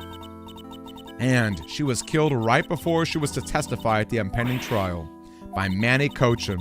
But because he was tried once and was acquitted, he gets to live out the rest of his cushy life completely carefree. All because of a lack of evidence. Now, I heard that the evidence to convict him did exist. I heard it from Mr. Faraday himself after Mr. Cochin's trial was over. Apparently, a man in black made off with the most important piece of evidence. The evidence had been tampered with. Isn't it just like a criminal to do something like that? The smuggling ring being wrung out of the Amano group. They bailed Mr. Cochin out. Turns out they were in league with each other all along. Hey, Sekai! Yeah! With her amazing theme. How big is that smuggling ring? Was it a large operation? That's why I wanted to become the lead defense on this case that people are calling the second KG-8. But I haven't learned anything new at all. I was probably expecting too much, I know. You mean this case has nothing to do with the smuggling ring? I don't know what to think. Why did Mr. Cochin want to meet with you earlier? Actually, he came to watch the trial. Apparently, he only found out that I was the defense lawyer on this case after he arrived. He figured he should say hi and one other thing. Looks like you couldn't resolve anything this time either. Too bad. What's that supposed to mean? Oh boy, stop with the scary face already. I'm fine, really. Give him a good slap across the face. The way she talks about slapping him when she laughs away is kind of creepy. But it's just as Mr. Bad said. He's not related to the double murder. I asked around and people in the gallery claim he was in his seat the entire time. Talk about cruel fate. Well, that's about all I have. Sorry. Guess I wasn't much help, huh? I'm sorry I made you recall such a painful time in your life. Ha ha ha! Edgeworth, you really are too serious for your own good. You really need to learn to relax. We want you to die of stress, would we? Thank you for your advice, but there's no need to worry. I work in my own way, and I will catch this criminal in my own way as well. You'll see. Look at you with your game face on, ready to go. Did you know laughter's the best medicine, Edgeworth? Don't you get tired of making such a serious face all the time? I have no need for laughter. There you go, making that face again. Oh well. I've got to get going. I still have a few loose ends to clean up. Oh, that was a good clip right there, too. I'm clipping a lot of stuff here. The KG-8 incident and this murder investigation. It is my belief that these two cases are related to each other somehow. Plus that detective, Detective Gumshoe. It's obvious he's lying, even though the lie is hurting his chances. Clearly, this case is far from over. But whether or not the detective is the murderer can only be determined once I've completed my perfect investigation. Mr. Von Karma, I swear to uphold your honorable name or my name isn't Miles Edgeworth. Ooh, can I get one more? Is my bot gonna be happy with me? Oh, we got it. Nice. I love that we get to see the old side of Edgeworth. It's a nice comparison to the newer version. He works in the same way, but the way he thinks is so different. Is that that police officer's washing his hands? Sir, what has become of the trial into the Cadopian Embassy staff's murder? Indeed, since both the suspect and the prosecutor are now dead. The case will be dismissed. In other words, the trial ends here prematurely. Ha! Looks like you have to wait just a little bit longer for your big debut. I suppose it can't be helped. The evidence for this trial will be transferred to you in a little while. Sir, what do you think about the murder of the Cadopian Embassy? And the murders of Mr. Faraday and Mr. Rell? What an outrageous circus it has all become. That Faraday brought it all upon himself with his naivete. Naivete? I grow wary of this topic. Edgeworth, I will have you assigned to a different case. Papa, you'll come and watch my courtroom debut next, won't you? How considerate. Sir, if I may, please allow me to continue with my investigation. Whatever for. I know that there was already a suspect in the murder of Mr. Faraday and Mr. Rell. However, there was not enough evidence to prove that it was he who committed the crime. I'd like to continue investigating in order to find the perfect proof of his guilt. The perfect proof. Don't make me laugh. A worthless person like you has no right to claim such a thing as perfection. Papa? Who do you think is the real culprit behind these murders? Miles and I were competing to see who can find the real killer. Plus, being able to investigate a real crime scene is a really rare opportunity. It would give us some real-life experience, wouldn't you agree? Huh. If you want to investigate this case that much, then do as you wish. Then you are allowing us to continue. In court, your top priority is to win, and a solid investigation is one of the keys to winning. We have to make sure you become recognized as a first-rate prosecutor, don't we? It wouldn't be very interesting otherwise. I'm returning home now. Edgeworth, Francisca, see to it that I'm not disturbed, save for the results of your competition. Yes, sir. Of course, Papa.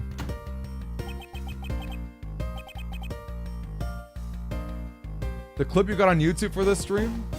Wait. What do you, RPG, what are you talking about? What do you mean by that?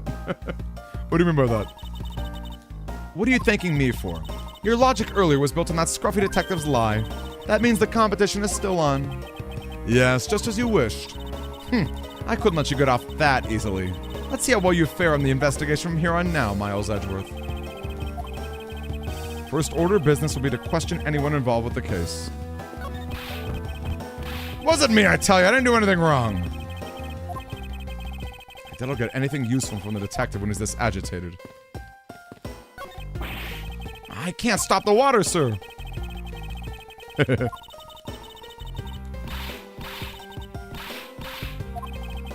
Well then, why don't you lend the officer a hand? As if I should have anything to do with this. The water-drinking fool's mouth is the thing the officer should be covering.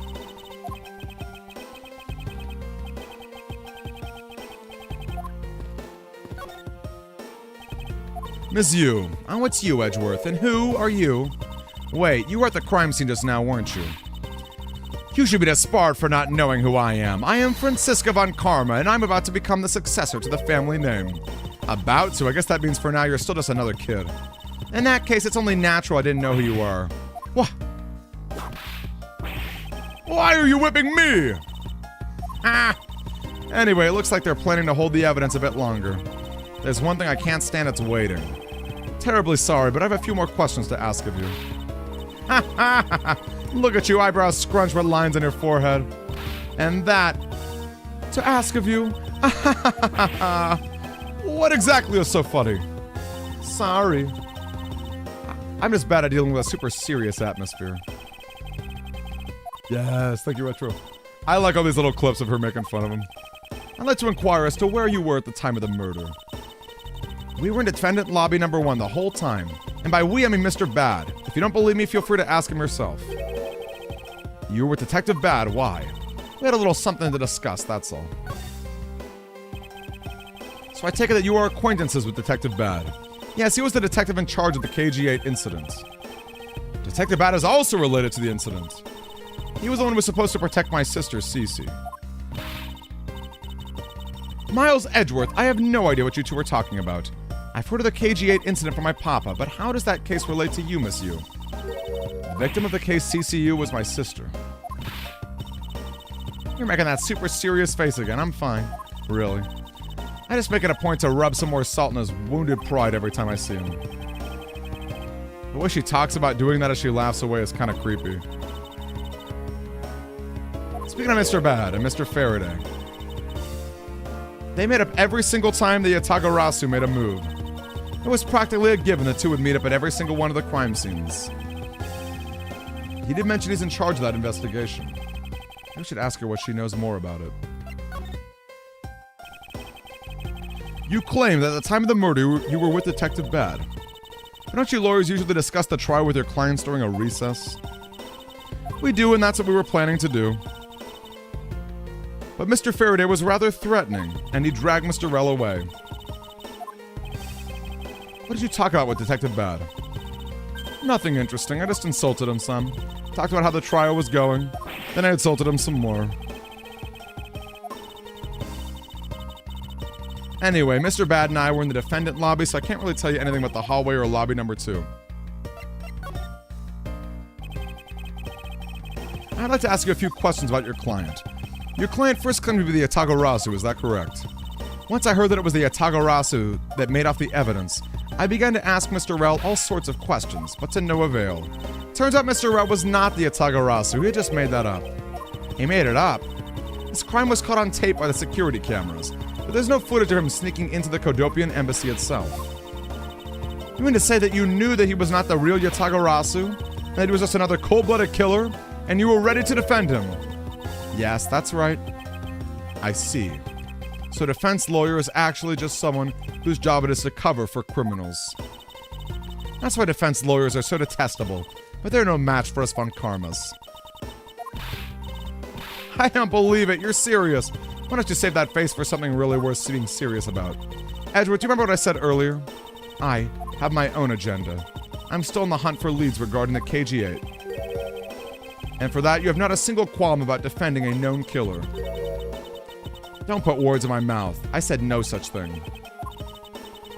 The only way I had to get close to Mr. Rell was to be with the killer. I had no intention of covering for him. So don't you dare suggest I was going to. Well, it's interesting the courts in this game. Because she really should just be like... That's just like the law of the land that she has to defend someone. It's up to the prosecutors to prove it. I don't really know much about that character myself, but I do get a lot of consultation requests. The Yatagarasu isn't some petty thief out for money, you know.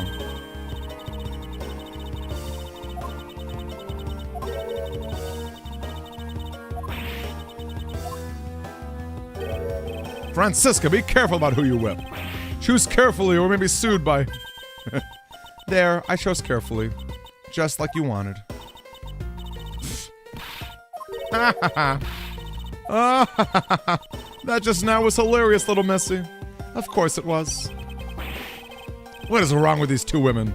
Why does my pain give them delight? And so, in the end, what is the Yatagarasu? I have to say, I'd never even heard of this little thief when I was in Germany. It deals in information, namely digging out dirt about backroom dealings. The Yatagarasu is a vigilante who steals such info and then makes it public for all to see.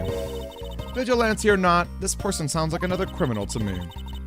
Suppose you could put it that way, but either way, I get a lot more clients now, thanks to that thief.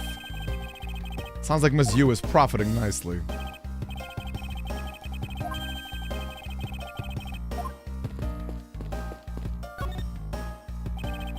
Detective Gumshoe.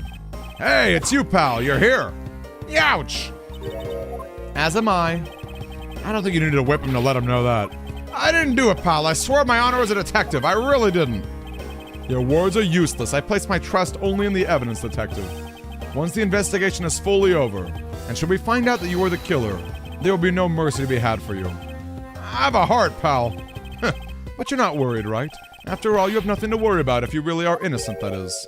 That's right. Hey, pal, go and do your perfect investigation and get the real killer for me, will you? I would have done so even if you had not requested me to, detective. Hey, Blue Ace! Certainly not the 13-year-old version, but maybe the 20-year-old version. How are you, Blue Ace? I realized with your name Blue Ace, you gotta be Phoenix over Edgeworth, huh?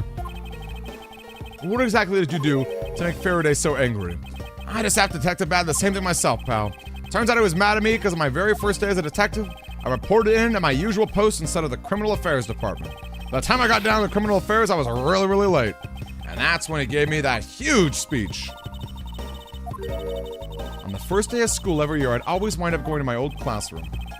How pathetic for the detective to be compared to a mere school child. It's going well, Blue Ace. My day was long. I'm kind of tired, if I'm being honest with you. I'm a little sleepy. My day was very long at work, but it's also cold. I got my jacket on too, because it's raining and very cold in Southern California. When did you receive the order to do so, and from whom? Around 3:20 from Detective Bad, pal. Today's trial took a really crazy turn. I was told to make sure nothing happened to Mr. Faraday. And yet something did happen to him, correct? Looks like it was a total waste of manpower to assign you to guard duty. You guys' words sting worse than your whip, pal. So it was Detective Bad who ordered him to stand guard. Oh, I'm sure. No, Blue Eyes, honestly, I know how much you love Mega Man and Blue. I was just thinking to myself that based on your name, like, you have to enjoy Phoenix a lot more than Edgeworth. Blue versus Red. Now then, Detective Gumshoe. Is there anything else you'd like to tell me? Nope, not a thing, pal. In that case, allow us to take a look at what you're carrying on your personage. I'm thinking I can beat this case tonight. I don't remember how long this case is, but I think it's beatable in one night. But then the last case is pretty long. Well, my handcuffs and badge were confiscated by Detective Bad, so, you know.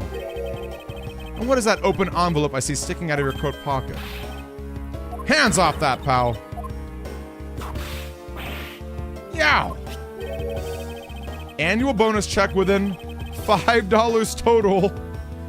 Oh, his annual bonus check is $5. Here's your look, and I'll give it back, pal. It's my first bonus as a brand new detective. I just got it today and cashed it. I had literally no cash on me until you did, you know. And it's a $5 check. Not even a $5 bill. Envelope special to me, now give it back. Yo, Connor, you're right. You're right, Connor. We gotta work hard. We gotta work hard to make it, to make all of our, to beat the game in one night. To beat a video game in one night. It's a good goal. How could you?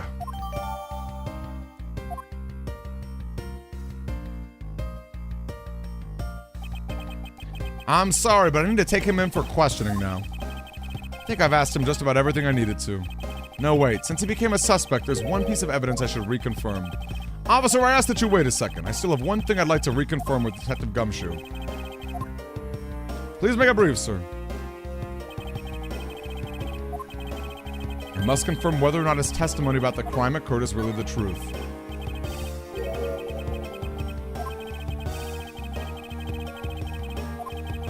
GMA level check amounts. I know, poor guy. His bonus is $5. What a poor guy.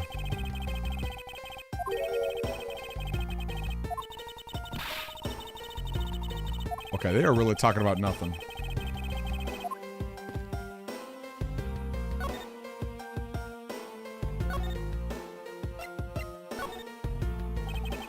You told me earlier that you heard no sound other than the gunshot. Is that correct? No mistaking about it, pal. Then you are also claiming that no one passed through the hallway earlier. Is that also correct? Yup. Not even a single ant passed through that hall while I was on duty. You do realize the lie you're telling is only making life more difficult for yourself. Huh? Oh. But it's true! I didn't see anyone go through the hallway, and I didn't see anything else, pal. I bet the killer found a way to kill those two guys that's beyond even what I can imagine. Yeah, I think Capcom games have a lot of blue characters and red villains, or red villains. Not villains, rivals. Why would he do so, given the situation he's in? I believe a thorough investigation of the hallway in front of the defendant lobbies is in order.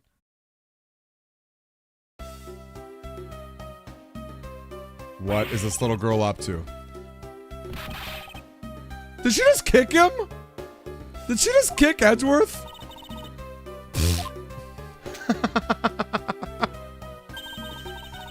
How could you have not noticed that coming? Wasn't that the child I changed money for earlier?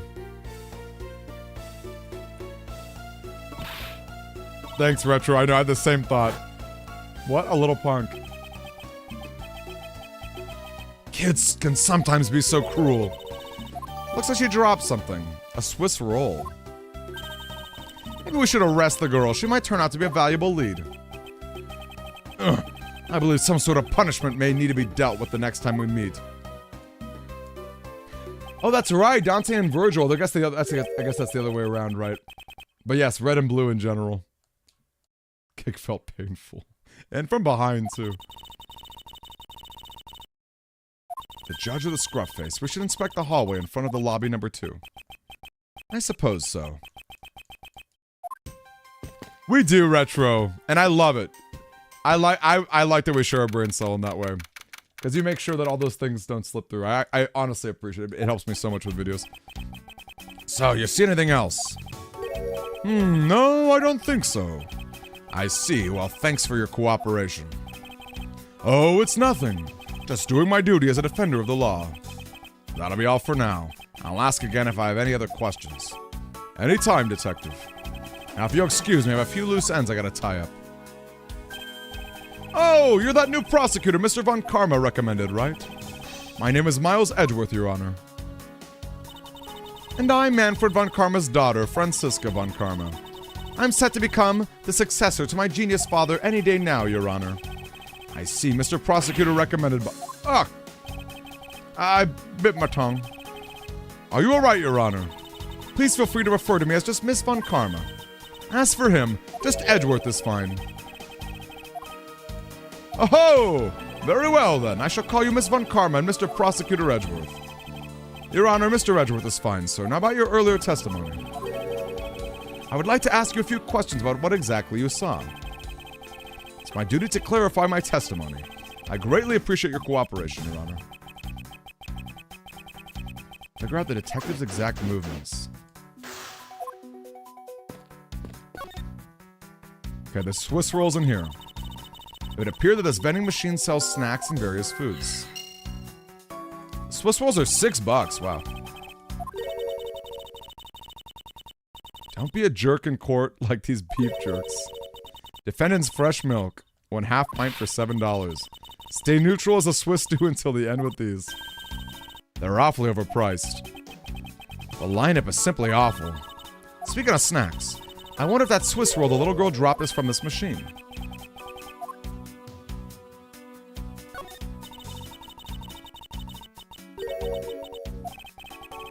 I assumed it means the end of the trial. You can't eat during a trial. Wouldn't mind if you wanted to eat one now. They come in packs of 2 after all. If you want, we can pool our money and buy a pack together. This is interesting. I don't really know what to examine here.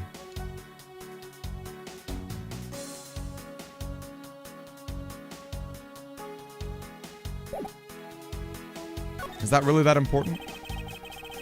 Yeah, I don't think so. Clearly not that important. Doesn't look like there's anything contradictory left in this area. Testing for fingerprints, it seems. Have you found any suspicious fingerprints? I suppose we know all the players in this case, then.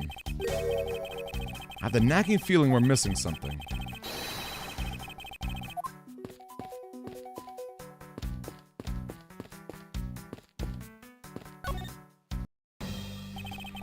Detective Bad, I have something I wish to inquire about. Hey, how about doing some actual work, you? I wish to inquire into Detective Gumshoe's movements during the recess. You're getting in the way of the investigation. I have an order for Mr. Von Karma himself. So I hear you were the one who called for Detective Gumshoe to come down here. Faraday. That guy was just accused, you know? I just knew something was gonna happen. My detective's instinct told me. Not a good it did you. You couldn't even protect one lone prosecutor with it. Hold it. Francisca, I think you need to apologize. Ah, I'm sorry. I'm terribly sorry, Detective Bad. Please continue. Huh. I used the phone on the first floor and called the precinct. I told him to send somebody over. And that detective's the one that showed up. And only upon his arrival did you set Detective Gumshoe to stand guard, Detective Bad. Yeah, waited for him on the first floor. After we got here, we came up to these defendant lobbies together.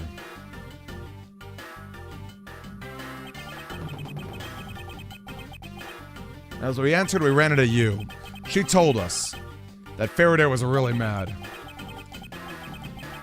And he dragged Rel off to lobby number 2 to have a word. And that Faraday had said to not let anyone interrupt him. So what choice did I have? All I could do was tell the big lug to stand guard outside. And around what time did that take place?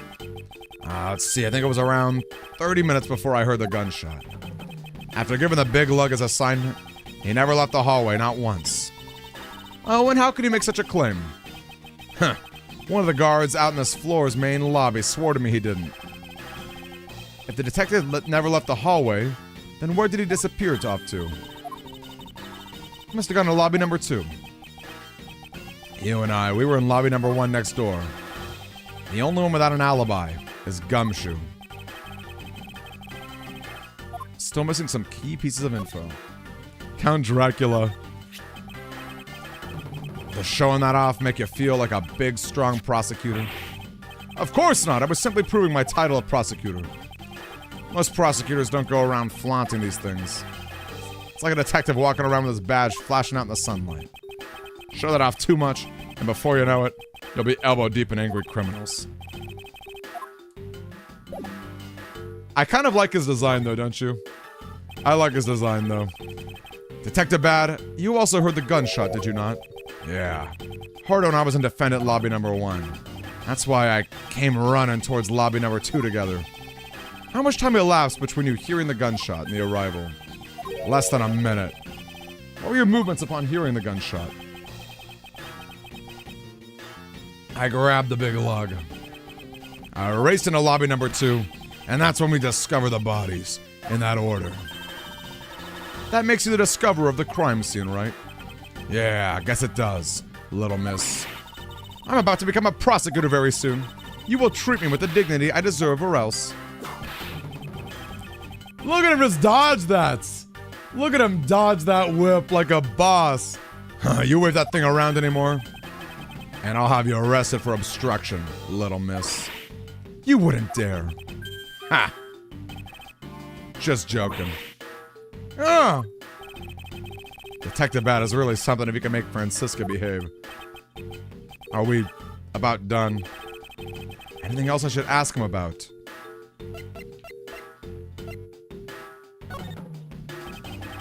I'd like to know a little bit more about the circumstances under which you heard it. Like I said, I was in lobby number 1 with you. I have nothing else to add. Miles, you already asked him about that, remember?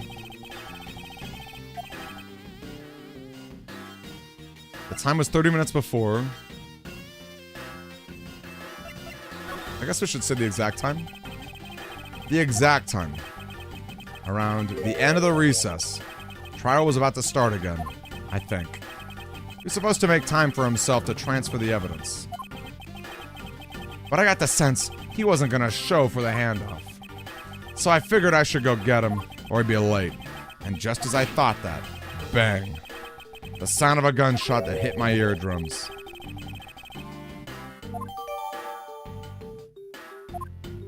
He's got such a great theme, too. We done here, I don't have any time to waste. Oh, come on. All you're doing is standing in front of this door doing nothing. I get the sense that he's somewhat investigating the crime scene, or he's keeping us under surveillance. But to what end? Detective Bad, may I ask that you cooperate with us for a little bit longer? Don't have anything else to say to the two of you. You guys were the ones who said you wanted to investigate in the first place. Fine then, be obstinate. We'll just do as we please. May I ask for the forensic scientist's cooperation? Do as you like.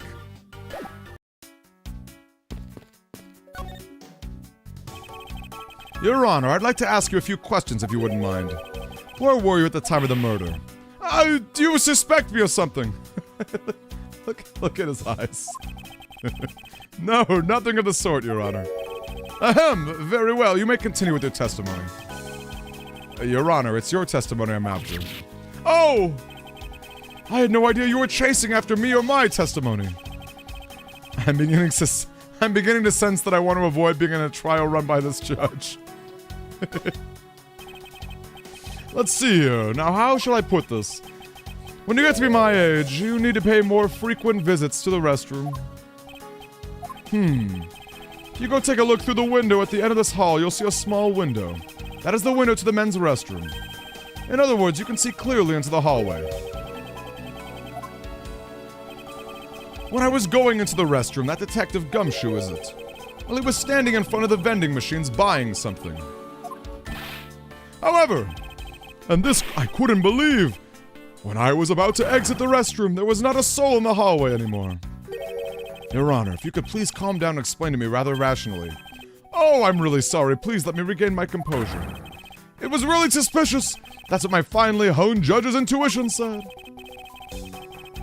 Although, well, until the murders occurred, I just sort of brushed it off. Apparently this judge just doesn't understand the concept of staying calm. That's probably all I'm gonna find out from His Honor. Mr. Edgeworth, may I return to my other duties now? I sort of held you up. Thank you for your cooperation, Your Honor. Ho ho! Anytime, Mr. Edgeworth. Anytime. The judges in this country seem rather friendly. Not a little wishy-washy. However, I hear that they are known to hand down very fair verdicts.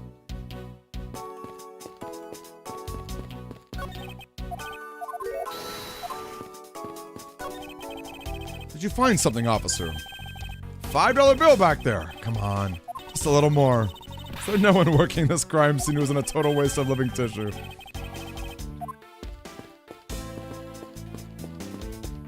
I won't rest until I've inspected every suspicious-looking nook and cranny. What is this? What is this? It's a pink-colored piece of trash made of rubber. A balloon! It's a balloon! From Little Miss K. Faraday. I feel like I've seen this before. A litterer running inside the courthouse makes me sick. Not like it was I who littered. Rubbish belongs in a rubbish bin.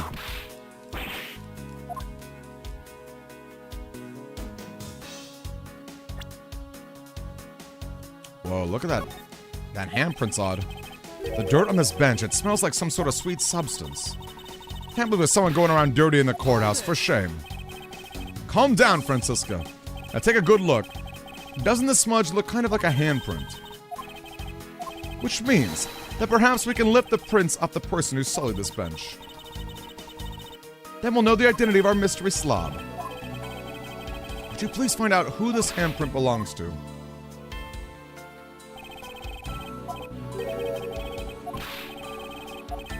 Detective Gumshoe! Oh no! Detective Gumshoe's fingerprints. He was eating a snack, wasn't he? And there you have it. Now we know the identity of the person who dirtied the bench. I sense that you and I will be using this info in very different ways. What are these ants? What are these black specks? Ooh, that detective. He claims not a single ant slipped by him. And yet there's a whole hill of them. Ah! What are you hitting me for? As a replacement for that detective. Pathetic detective.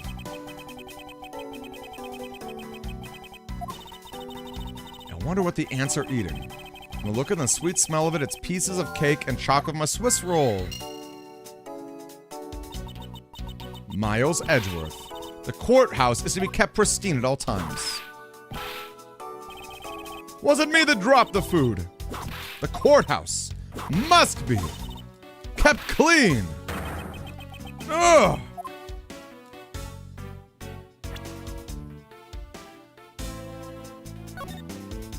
Shall I worry about this plant? What's the matter? I pricked myself on one of the cactus's needles. I didn't think the needles on this would be so sharp. This cactus seems to be unrelated to our case. Do you really think so? Because I believe this cactus sitting on the windowsill is completely related. Oh, well then I look forward to your explanation.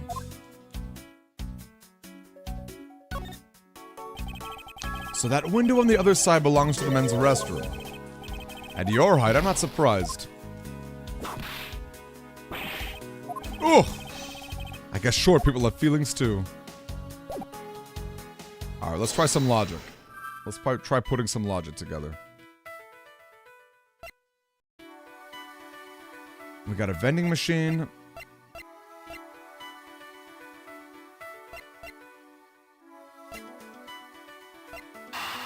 Alright, I think that the vending machine and the Swiss roll rather. These bits of chocolate and cake, could they not have come from a Swiss roll? Why would a courthouse sell a thing like that? It may not seem like the right venue, however, it is being sold right over there. The vending machine. I see. Stay neutral as the Swiss do. Oh, right, the $1 that Kay had and the $5 that Gumshoe had. They probably went together. Came from a Swiss roll that was purchased from this machine. I think I have a pretty clear picture of what happened here now. Naturally, after all, I'm here, aren't I? Detective Gumshoe must have sat on the bench as he ate a Swiss roll. And as he ate, he dropped it on the floor and sullied the bench. Look at his face. Gumshoe makes the best expressions. How could he not have cleaned up after himself? How utterly despicable. Don't you dare whip me again. It was I who made the mess in the first place, or wasn't I? Anyway, it was indeed Detective Gumshoe. That creates a rather interesting contradiction of facts.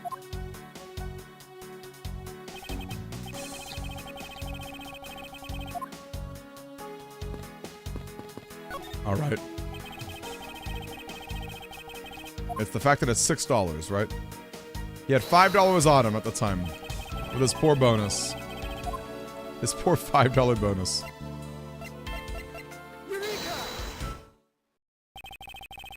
About Detective Gumshoe's finances. He said that until this morning, he didn't have even a single penny on his personage. Just how poor is this guy? If his bonus really was only $5, then he should not have been able to purchase a pack of Swiss rolls. However, facts being as they are, we found cake crumbs on the floor. Meaning Scruffy must have bought a pack somehow. The detective should not have been able to purchase a pack, and yet he did.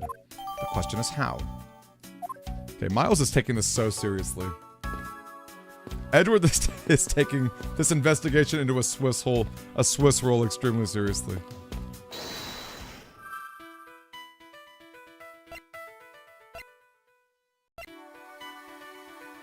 Aha! The cactus and the pink piece of trash? It was a balloon. Balloon remnants. This pink rubbery substance. I saw this in a different form earlier today. I believe this is a piece of a pop balloon. The balloon probably got a little too close to our friend, the windowsill cactus. That would be the logical conclusion, yes.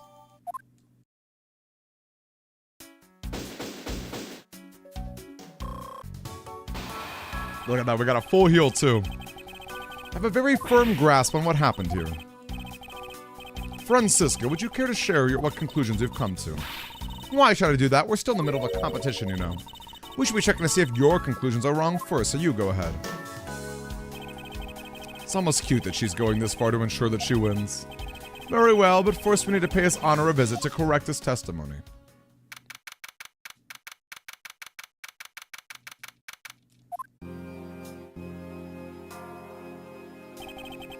Your Honor, if I may, I'd like to test your witness testimony.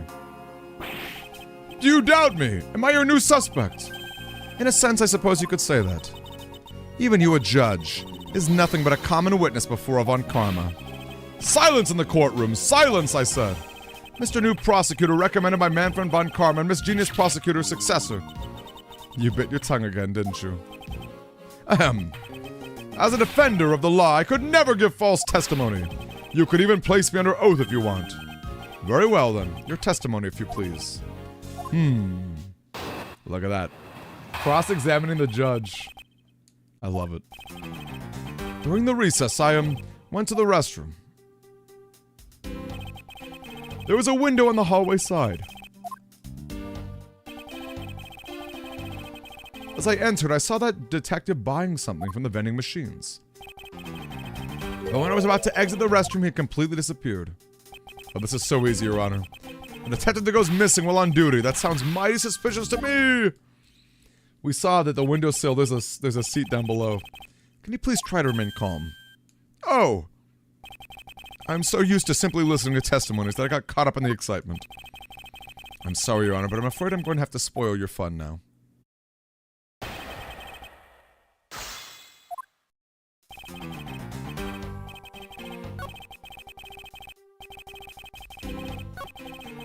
As I entered, I saw the detective buying something. He's about to exit the restroom and completely disappeared. He disappeared, but Your Honor, didn't you just say, I saw the detective buying something from the vending machines? Why, yes, I did! The restroom window looks over the courtyard and right into the hallway. But just as I was about to exit, I took another look and there was no one in sight. That led me to the only solution to this mystery. The detective must have gone into the crime scene at that point! So he looked in the hallway from the restroom and over the courtyard, did he?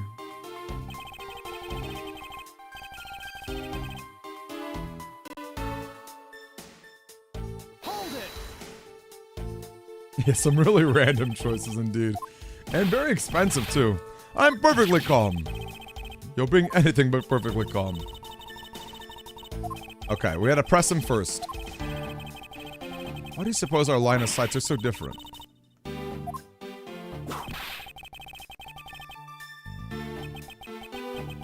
Now, about his honor's testimony. I believe his line of sight to be an important factor.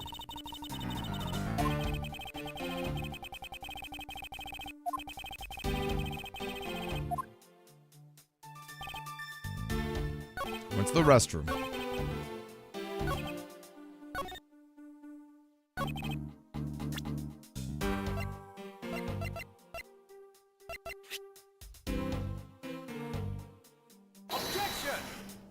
That didn't work? Do I have to do the previous statement? Because we know the fingerprints meant that he was sitting down on the seats.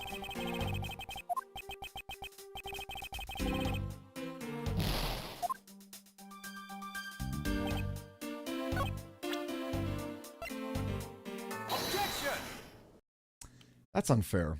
Those are fair things. What was that finger wag for, Mr. Edgeworth? And don't you know it's rude to shout objection while someone is giving testimony? Ha! If you truly are a man of the law, then you must always be vigilant. For example, I myself never let an opportunity to shout objection pass me by. Miles Edgeworth, it's one thing to be passionate about your job, but this is real life. Your Honor, I wonder if you might take a look at this for me. What is that filth? How dare someone dirty the hallway bench like that? Who is the culprit? The party is hereby found guilty of uncleanliness. The uncouth bench solier has already been placed under arrest thanks to your earlier testimony, Your Honor. Oh, well, that's good, but who was it? We were able to discover something from the smudge, namely Detective Gumshoe's fingerprints. To go dirtying the courthouse too, guilty! Your Honor, please calm down. Well, it's true that the detective is the one who made the mess on the bench. We have not yet established that this action is related to the double murder. What do you mean? I believe that the detective bought a pack of Swiss rolls from the vending machine, and then promptly sat down on the bench to eat one.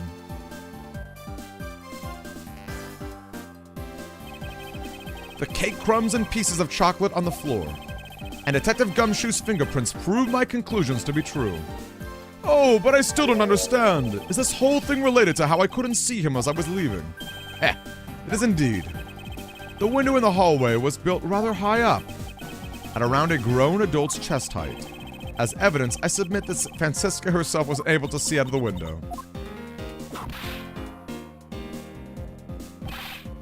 Oh, I knew I shouldn't have used her height as evidence. Basically, this means that this area directly under the hallway window. Hey, Emerald Ruby, nice to see you. My favorite Chaos Emeralds. How are ya? Good evening to you. A blind spot.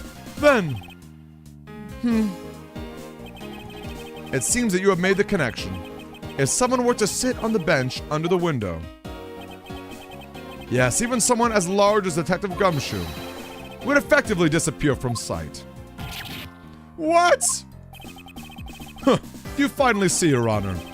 Your testimony has just proven that Detective Gumshoe was in the hallway the entire time. Ah, sorry. I didn't mean to say it with such enthusiasm. All I wanted to do was try saying it once. Here, let me try that again. Hold it! Is there something of value you'd like to add? Yes, there is. I remembered something else just now. Mr. Edgeworth, please allow me to testify to the court one more time. The more info, the better in a perfect investigation. You're the fourth emerald. Have you ever played Shadow the Hedgehog? I suppose it's possible you can't see a seated person from the restroom window. However, that doesn't mean he was sitting there when I looked. Anyway, I forgot to testify earlier about probably the most important detail. As I was leaving the restroom, I heard the loud bang of a gunshot. Like the balloon. Ugh! How was that? This is the testimony of one who judges the crimes of others. Your Honor, could you try to state the important facts first next time? I agree, before you go around judging others, you should learn to judge your own words. Eek! I'm sorry, but I honestly thought that noise was just a noise popper until now. Before we started the trial, he did talk about that. By the way, was there someone celebrating a birthday during recess? Could have sworn I heard a popper going off. I'm gonna think of it the other day with my grandson. The most critical point in the argument is when the judge looked in the hallway, and whether that lines up with the gun was actually fired. Alright, we need to press him first, and then we'll present the balloon. Yeah, me too. It's great, right, Emerald? Hey, Roxas, nice to see you! I suppose it's possible you can't see a seated person. Roxas and Emerald, how has your week been treating you? It's Wednesday, right? We're in the middle of the week? Ugh. Hump day. As I was leaving the restroom, I heard the loud bang of a gunshot. Your Honor, about what you just said. I know, I couldn't believe it, but I heard it. Bang! It was loud and clear, and it was a knee-jerk reaction, and I jumped like this, like this, with a quick, Your Honor, please remain calm when you're trying to explain yourself to me. Yes, sir! Sorry about that. Now then, I must gather myself, yes. There was no one in the hall. I should know, I looked. There was no one there! The judge's emotion circuits appear to be stuck on overreact. Francisca, if I'm correct, this testimony is hardly... Hey, you got Star Force 2? And you got the courage to ask out a girl? How'd it go, Roxas?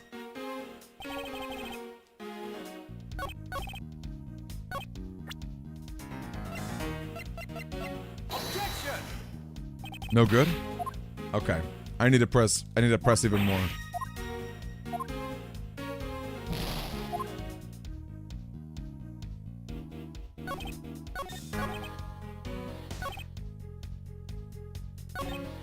Alright, we'll press a little bit more first. Because it has to be the cactus. You concede you were overconfident in your last testimony. I just said that it's possible you can't see a seated person. You don't know when the prints were there either. Well, you've proven that it's possible Detective Gumshoe was sitting. I still have a problem with just when those fingerprints were left. He's right, I've yet to prove when the fingerprints were left on the bench. His Honor has seen a lot in his life. This judge, I mustn't underestimate him. Hold it! Wait, in Ace Attorney 3, do you not press as much? I don't actually remember. And went good, she didn't say no, but she didn't say yes. Tell me more. What was her, she was like, I'm busy, or I'm like... Is that kind of what that means? If it went good, that's obviously good news. Or it went well, I guess. I handled the change of prosecutor paperwork. About 20 minutes until we reconvened. Oh, you're right. I remember that, Ruby. Yes. What were you expecting? And I demand to know what that all-knowing smile is for. Your Honor, that statement you just made now is very important. I'd like for you to append it to your testimony. Let's see. I looked into the hallway about 20 minutes before we were to reconvene. 20 minutes before we reconvened. Very well. What did you do after that? Let's see. I had to make some preparations, so I rushed straight back to the courtroom. I also had to track down a few pieces of paperwork. So you rushed back to the courtroom despite having heard a gunshot. Well, at that time, I thought it was just the sound of a noise popper. I really couldn't think of any other explanation than someone having a birthday party. But now that this has happened, I see.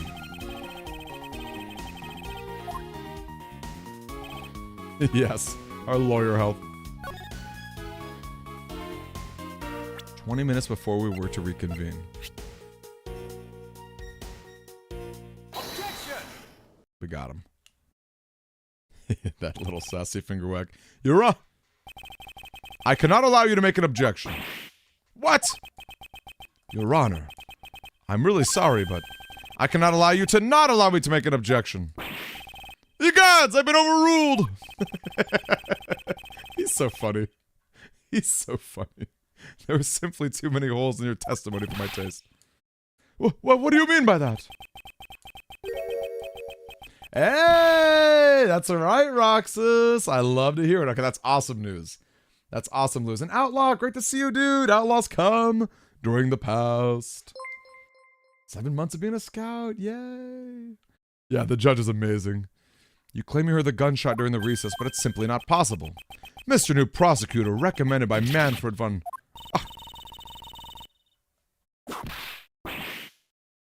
Did she just whip the judge? I guess in Ace Attorney 2, she whips the judge, doesn't she? I see you have no mercy for the elderly either, Francisca. Don't talk back to me unless you want to be whipped in the back. With your height, you need a stepladder or 4 to accomplish that. Ahem! Mr. Edgeworth, my ears are not that far gone yet, I'll have you know. I can still hear just fine. And I heard the sound of a gunshot loud and clear with my own 2 ears. Ha! Your Honor, I have here an interesting bit of testimony. It's from Detective Bad. And according to him, he heard the gunshot right before the trial was about to start again. What did you just say? Your Honor, you just said that you heard the gunshot about 20 minutes before we were about to reconvene. How do you explain this glaring contradiction? It can't be! Unfortunately, that is the truth. But I heard it clear as day. Bang! The sound of a gunshot. That piece of evidence, I always did wonder why I found it where I did. Now I understand what the gunshot really was.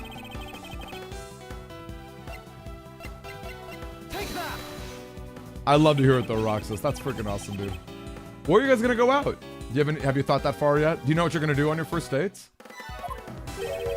What is this pink substance? It may not look like it, but this is actually a piece of a balloon. I see. And I suppose you would like me to accept that pink balloon into the court record. Did you hear that sound? Did you hear that sound? Your Honor, I present this piece of evidence in order to overrule your testimony. What?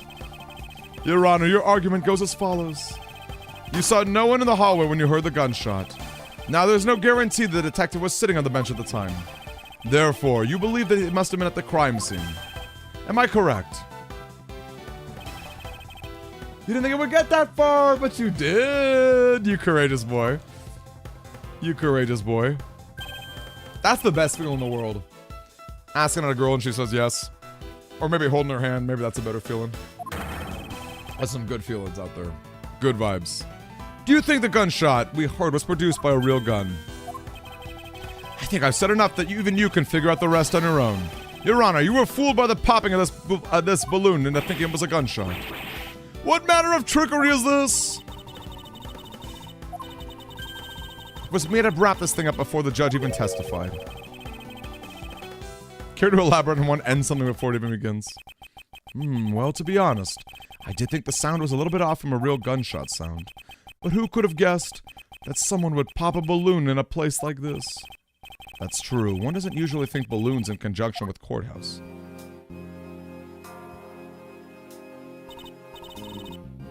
Yeah, Maya might be the one to get linked, yeah, or didn't get whipped.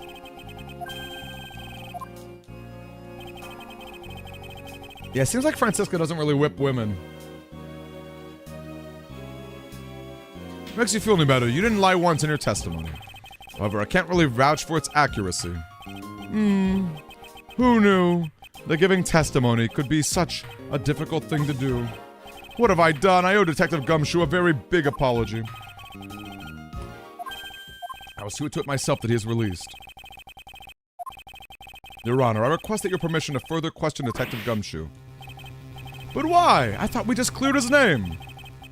Whether we did just now or not, I still cannot say. The only thing I can do now is continue in my quest for the perfect explanation. And to that end, I must resolve the remaining issues pertaining to the events. Very well. Bailiff, please bring Detective Gumshoe into the courtroom. I must fulfill my mission and find the perfect explanation. Picnic is a great first date. That's a great first date. Love a picnic. Love to hear that. Amazing. Honestly, it's hard to go wrong on a first date, but I think a picnic is definitely, that's a solid pick. Nick. What is it now? Is it time for my trial already? I've already told you a gazillion times, pal. I didn't do it. I'll be the judge of that, Detective Gumshoe. No, you won't. I'll be the judge of that. No, no, no! I'm the judge around here, and I'll be the judge of that. Why can't you guys be a little less judgmental? Yes, well, speaking of hasty judgments, Detective Gumshoe, I'm afraid I must apologize for an error in judgment on my part. Your Honor, I don't believe you should apologize just yet. We have yet to prove that he is completely innocent of this crime. I guess so. What are you guys talking about? In any case, I would like you to testify as to your actions while you were on guard duty. Please remember, you are not on trial. This is all just a part of the investigation. As such, you may still be found to be innocent. However, if you should give false testimony... Ow! My whip will object loud and clear. If you're found to be lying, you'll be held indefinitely, understand? Gotcha, pal. Take it back on the state of the crime scene and the judge's testimony. It's obvious that Detective Gumshoe is lying, and I can't break his lie. We may never get a break in the case. Came down to this courthouse on Detective Bad's orders. As soon as I got here, he ordered me to stand guard. From that time on, I heard his gunshot and I was in the hallway the whole time. On my honor as a detective, I swear it wasn't me, pal. He's still singing the same tired tune. In that case, I'll just have to change the melody.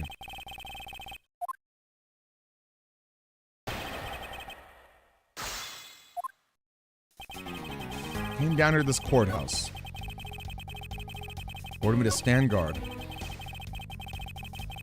Here we go. Gotta press that. You claim to have been in that hallway the whole time. However, is it not a fact that you did something while you were in that hallway? Of course I did something. I guarded the door. What else? Very well, then what exactly does guarding that door entail? Well, to put it simply. Oh, I know. It was my job to stand in front without even moving an inch.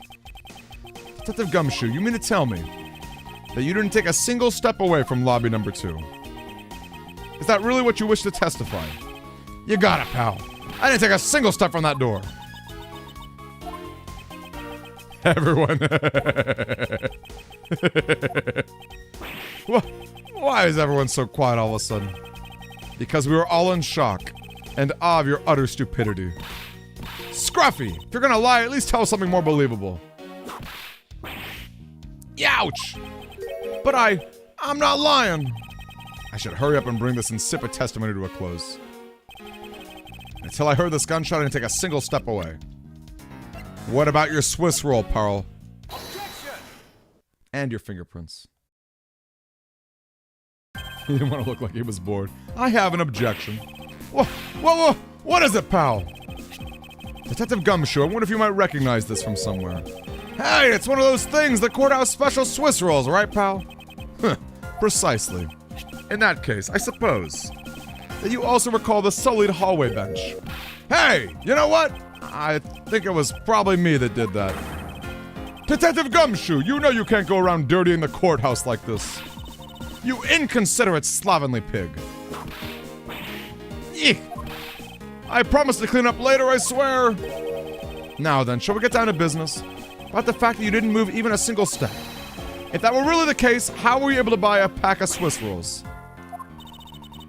Furthermore, if you didn't even move a single step, how'd you manage to get the bench dirty with your grubby hands? Ouch!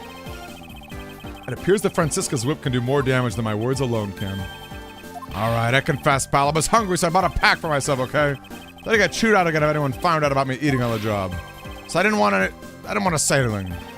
Well, unfortunately for you, I saw you do the whole dastardly deed. I clearly saw you buying a pack of Swiss rolls from the vending machine. Okay, I'm sorry for lying. But that's all I'm sorry for, you got it? Because I'm not holding anything else back. That last statement. It may sound like it makes sense. However, there was something I don't quite believe about it. Are you sure you're not withholding further information from us? Huh? Of course not. I got nothing else to hide. Huh. How if only were that true, Detective Gumshoe. But it is true, pal. I swear there's nothing else. Detective Gumshoe, I'm sure you're well aware of the price of a pack of Swiss rolls. Huh? Remind me again, pal. That vending machine out in the hallway is selling packs of 2 for $6 a pack. And yet, according to you, you didn't have any cash on you until you cashed your $5 annual bonus check. Isn't that right? Oh. Let me ask again. How did you manage to purchase a pack all by yourself? Can you provide with a proper explanation? I told you, I bought it all by myself, pal. There wasn't anyone else in that hallway with me. So there wasn't no one who could help me buy it. Why, don't tell me. You got some kind of proof there was someone else, don't you? Correct. As if you could. I mean, what are the chances of that? Wait. You do? Of course I do. What? How? Gumshoe is so funny. The balloon. Gumshoe is so ridiculous. What the heck is that? What?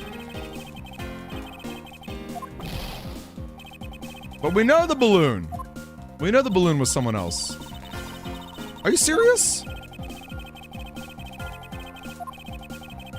What?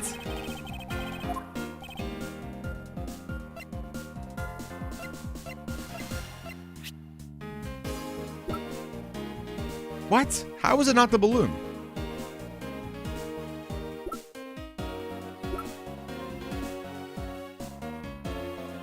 Oh, because it was dropped by the girl? Hey, you showed that to me not 2 seconds ago, pal. I think you're under the mistaken impression that I bought this pack of rolls. Means you must have stolen it, you thief. Well, I would never do such a thing. All you liars are the same. You started as thieves, you're under arrest, pal. I believe you meant to assert that all thieves started as liars. And in that case, what does that say about you, detective? This particular Swiss roll was dropped by a certain someone.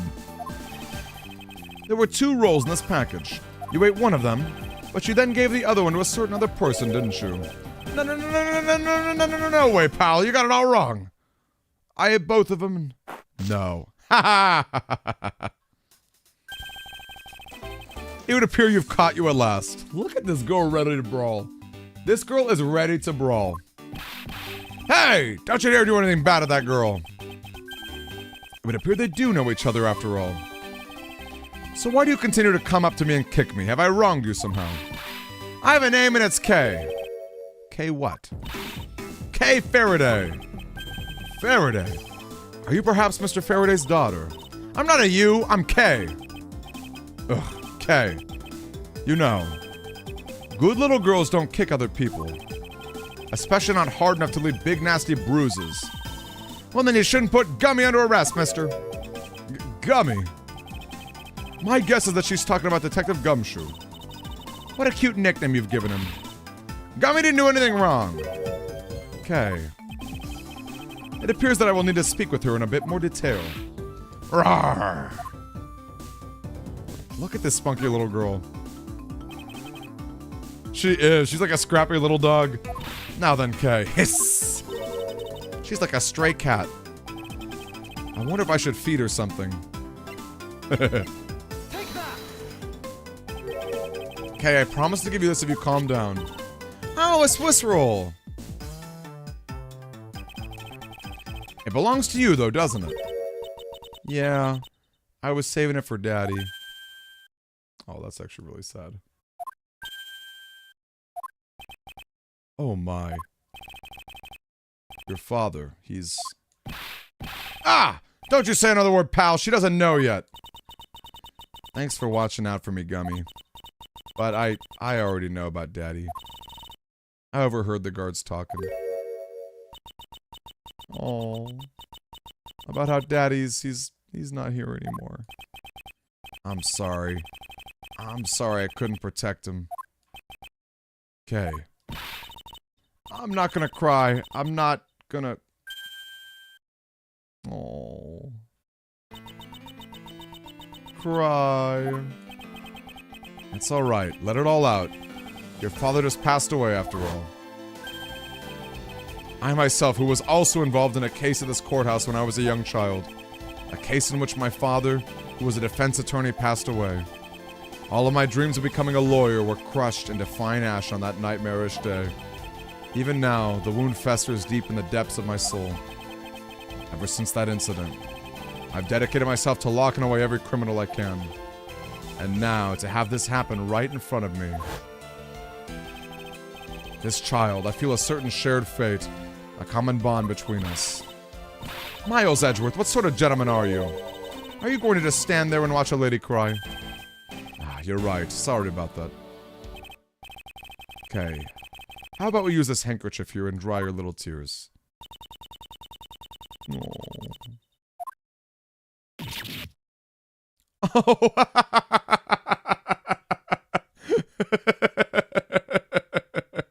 Honk.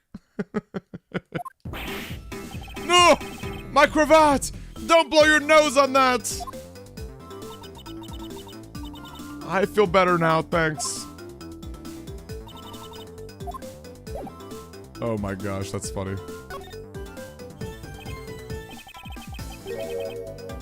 Hey, are you going to be alright? Yeah, Kirito! Retro asked out a girl and they're finding a day to hang out. I'm already alright. Somehow I highly doubt that, but I'm not going to push it. I promised Dad I'd never cry in front of strangers. And you're a good kid, aren't you, Kay? You always keep your promises, right? That's right. Even if I can't see Daddy anymore, I'm still gonna keep all my promises. You're a very brave girl, Kay. You're a very good child for keeping the promises you made to your papa. I'll even testify that you didn't cry just for you. Thank you very much, lady. Ha! It's nothing. I'm only telling the truth after all. It would appear that because her father was a respected prosecutor, Francisca's sympathetic to Kay's feelings. Kay, what kind of person was your father? Daddy was a hero of justice. His job was to catch all the bad people in the world. So to you, a prosecutor is a hero of justice, huh? Suppose we are in a sense, as we are the ones who seek guilty verdicts for criminals. Plus, you know what? Whenever I came to this courthouse, Daddy would buy me my favorite treat, Swiss rolls. Oh? I want to be a hero of justice someday, just like Daddy. So I've been working really hard. I see. And what have you been working hard on? I've been working hard to keep all the promises Daddy and I made together. A promise notebook. May I take a look inside, Kay? Appears to be an exchange diary. His writing conveys a sense of the kind of man he was.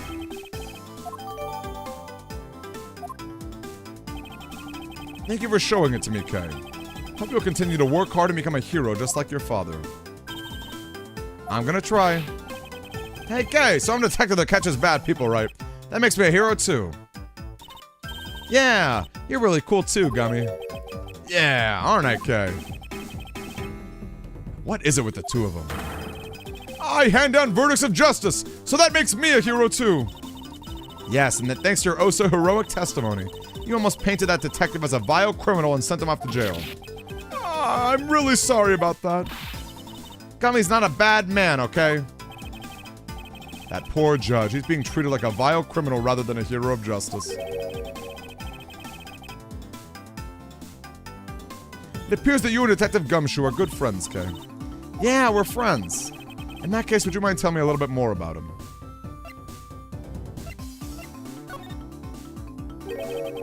So I take it that you ran into Detective Gumshoe earlier. Yep.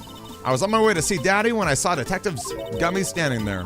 He was standing in the hallway, staring really hard at the vending machine, so I said hi. Before everything got crazy. How long were the two of you together? We only talked for a little while. And then we were on our separate ways. That's right, pal. Kay and I only talked for a little while, and that's it. Oh, which means we have now confirmed that Kay was in the hallway during the recess, isn't that right? You got me. I told you to stop picking on Gummy, mister. Huh, very well then. I'll just have to speak with a good detective in private later. Were you the one who brought this pack of Swiss rolls, Kay? Well, I didn't really have a lot of money. And I somehow made $1 out of all the pennies and quarters I had. But that still wasn't enough, and I really, really wanted one.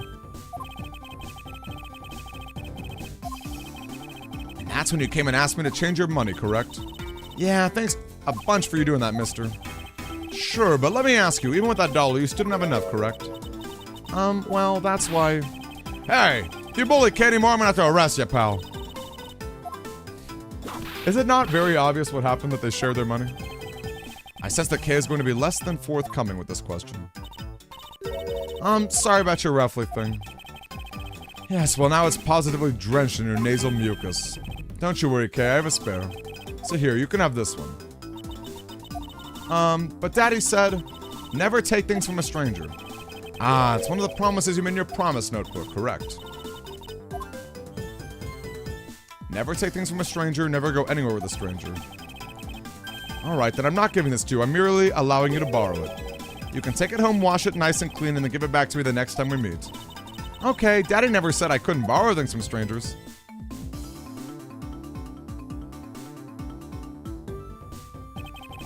Now then, Detective Gumshoe. Uh-oh. I believe it is now crystal clear that you were with little Kay in that hallway. Ugh. Grr, I told you to stop being mean to Gummy. Miles Edgeworth, there is still something you have yet to resolve. You still haven't offered an explanation for why that man would lie to us. Well, Gummy, don't tell me you lied for my sake. Don't worry about it, Kay. Everything's gonna be okay. So that's why. His reason for lying is very simple. From simple observation of the detective's actions, it's obvious the detective was lying for the young girl's sake.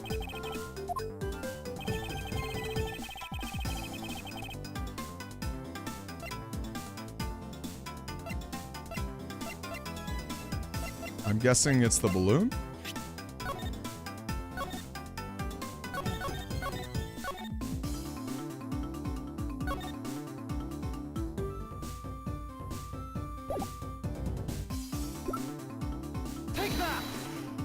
Hey, what's good? What's good, Jimmy? Nice to see you. Have you been doing a lot of Tapu Kokos? I need to do more Tapu Kokos myself.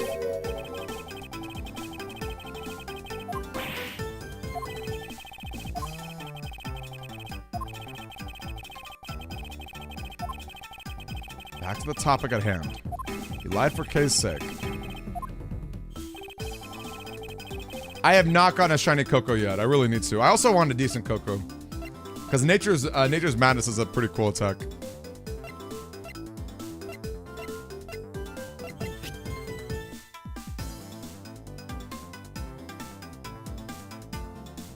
He lied about the Swiss roll?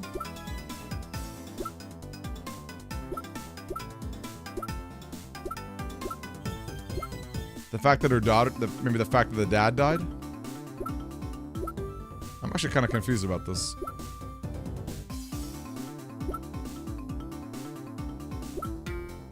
Take that.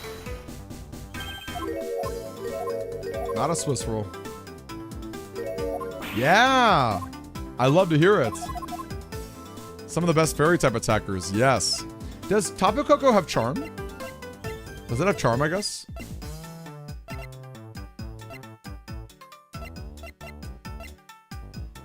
What is the evidence? Maybe the Promised Notebook?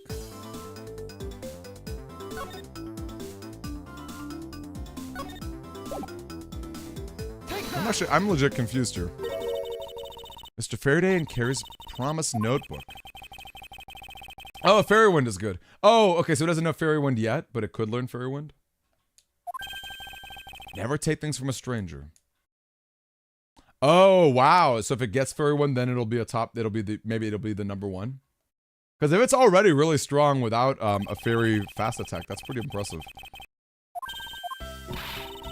What a foolishly foolish fool of a reason. Yow! Gummy, you lied because of me, didn't you? Because I'm your friend, Kay, that's why. Gummy. At long last, Detective Gumshoe, can you please tell the whole truth now? Guess there's no beating you, huh, pal? Alright, I'll spill the goods. I've been standing guard for a while. I was getting really hungry and that snack vending machine was taunting me. But all the cash you had on you was $5. The cheapest item is a $6 pack. Yeah, but then like an angel from heaven, Cage showed up. I was thinking about sharing a snack with Daddy, so I wanted to buy a Swiss roll, but I only had about $1 in coins. So we pooled my 5 and her 1, and bought a pack of Swiss rolls together. But I was worried about breaking one of my promises, so Gummy said, Mr. Faraday's one scary guy when he gets mad, but don't worry, you won't get in trouble if I don't tell, right? Besides, you bought it with me. So you didn't really get it from me, you know? He told me it'll be okay, and he gave me a whole roll to save and give to Daddy. Yeah, Gumshoe's theme! Who knew Scruffy could be so considerate? Indeed. Detective, I take it that you then sat out on the bench and ate the rolls together. Yeah, we split the other roll and ate it right then. I'm hyped. I'm hyped for Legends. I know we should be skeptical. And I agree, new Megas would be really great. Mega Infernape. Yeah, no, I think Megas are pretty cool. I'd love to see some more Megas. Anyway. Okay, I believe this also belongs to you. Oh, that's from the balloon I popped. It's bad manners to leave garbage lying around, Kay. I'm sorry. Well, I guess I can't blame you for not throwing this one piece away. It was sitting high up on a windowsill where you couldn't see it. So just this once, I'll forgive you. I want to surprise Gummy a little, so I popped it on purpose. And because of me, Gummy dropped his half of the Swiss roll. Ah, you really got me there, pal. Look how cute this photo is. Look at how precious this photo is. That is the most precious thing I've ever seen. So I thought maybe I should give Gummy this other roll. And then I saw you picking on Gummy, mister. So you kicked me, is that it? You sure are a feisty one. I'm really sorry, mister. That's alright, I'm perfectly unharmed. What about this Swiss roll? Would it be alright with you if I held onto it until Detective Gumshoe was cleared of all charges? Yeah, sure. Just make sure you give it a Gummy afterwards, okay? Of course, I promise. Now then, I believe we have proven beyond a shadow of a doubt that Detective Gumshoe was in the hallway for the entire duration, which undeniably proves that Detective Gumshoe could not have committed the double murders. Ooh, Callisto Usbeck. I'm thinking, you know what my thought is, J-Rev? I think it's like AZ, like the king. That's what I'm thinking that's what I'm thinking it means, personally. It's like AZ backwards. But honestly, an alpha form would be really interesting, considering Zygarde probably could get some new forms.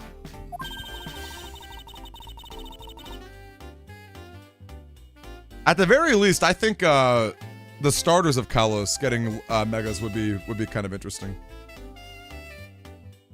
Though honestly, I kind of think we're gonna get a mix of starters like we did with Legends Arceus, like across generations.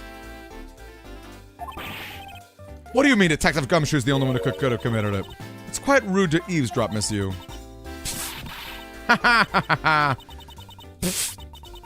I'm getting lectured on manners by a girl with a penchant for whipping people. What? How dare you talk back with such insolence? You're wrong, lady. Gummy's not the bad guy. Oh, and what have we here? What is a child doing here in a courthouse? Bailiff, please take this child in. She just runs away. What? Miss Callisto, this girl's Mr. Faraday's. I know, so what? You think just because she's the victim's daughter, she gets to run wild all around the crime scene? I think it's actually quite dangerous for her to speak nothing of getting underfoot. I suppose you're right, however. As long as we're in agreement on that point, let's get back to the real issue at hand. Detective, you were in front of the door to lobby number 2 the entire time. Yeah, but... You see? Isn't it obvious that it could only be this detective? He's the only person who could have gone into lobby 2 at the time of the murders. I have no counter-argument to that. Don't worry, I put in all the necessary paperwork for his formal arrest. But the investigation is far from over. Oh yeah, and the war! That's right, the war. That would be really... Oh my gosh, if we saw the war, that would be insane. That'd actually be really cool. Imagine a Pokemon game with a war that's not like Conquest. That'd be amazing. Someone with more experience in law, allow me to share something. Always keep a good eye on a criminal, or you may regret what comes of your negligence. Miles, I can't believe you're letting this woman lecture you like this. This is unforgivable as a disciple of Von Karma. Down, Tigress, and I'll be looking forward to the results of your investigation. So we're back to square one. Actually, this is our last chance. I can tell if we fail to solve this case, Detective Gumshoe will be formally charged. This investigation is not over yet. There's still one location we've yet to inspect. Where Detective Bad and Miss Yu were. Lobby number 1. Okay, I think we're close. I think we can beat this. I think we can beat this case tonight. I think the Sinnoh starters deserve it as well. Considering what a letdown the Diamond and Pearl remakes and era kind of was. They deserve it. But I can't see I can't see all 3 of them being the starters, but then again, I'm sure a lot of Pokemon could get megas that haven't gotten them before, so. Have you played Conquest Retro? It's not quite Fire Emblem, but it is like a turn-based tactics game. What is this actually, it's on the DS, so eventually I'll play it. What is this incredibly overpowering sweet scent? It smells like flowers. Uncle Bad, is this it? Huh? Is that Detective Bad and Kay over there? Looks like she managed to escape the bailiff. No, that's not quite it. Ah, too bad, but it's so pretty. I think you're still a bit too young to be wearing that. But since you found it, I guess I can let you keep it. Thanks, I'll treasure it always. These two seem to get along rather well. Oh, over there. Got something else for you. Yay, thank you, Uncle Bad. Earlier I ate one of these with Gummy. Gummy? Oh, you mean Gumshoe. Gummy is... Oh, he was trying to be nice to me because I was going to get in trouble. And then he got in trouble because he lied to protect me. Gummy. I know he didn't kill Daddy. Don't cry. Faraday would be sad if he saw you crying. I'm not crying.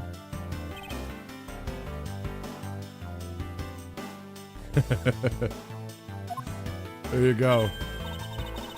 Yeah, you know, I never beat it. I played a little bit of Conquest as a kid. I never actually beat it because I borrowed it from a friend. I'd be curious to go through it all the way. And I know that there's a shiny Rayquaza that comes from it too. Don't you think it'd be a good idea to go home for the time being? Actually, I think the shiny Rayquaza from Nobunaga, I think there was an event on Pokemon about it. I might have it actually, now that I think about it. You're not involved in the investigation, so it's best if you come home. Actually, I'm Uncle Bad's assistant, so I'm related to the investigation. Is that so, Detective Bad? Yeah, I guess. What? You were just scolding us kids not to mess with the crime scene, and now you let this child run free? People are free to investigate things outside of the actual crime scene. You also had a few things she wanted to look into. Got a problem with that? Ugh. I don't have a problem with that, but I'm curious as to what Miss Yu is looking into. Uncle Bad, I'm gonna go look somewhere else now, okay? Alright, I'm counting on you. Oh, that's right. Hey, mister. Yes, what is it? I know Gummy really isn't the bad guy, so please, find the real bad guy, okay? I won't forgive whoever did this, but in the absence of the perfect piece of testimony and evidence, there's no one else who could be the true culprit. She wandered off while I was pondering.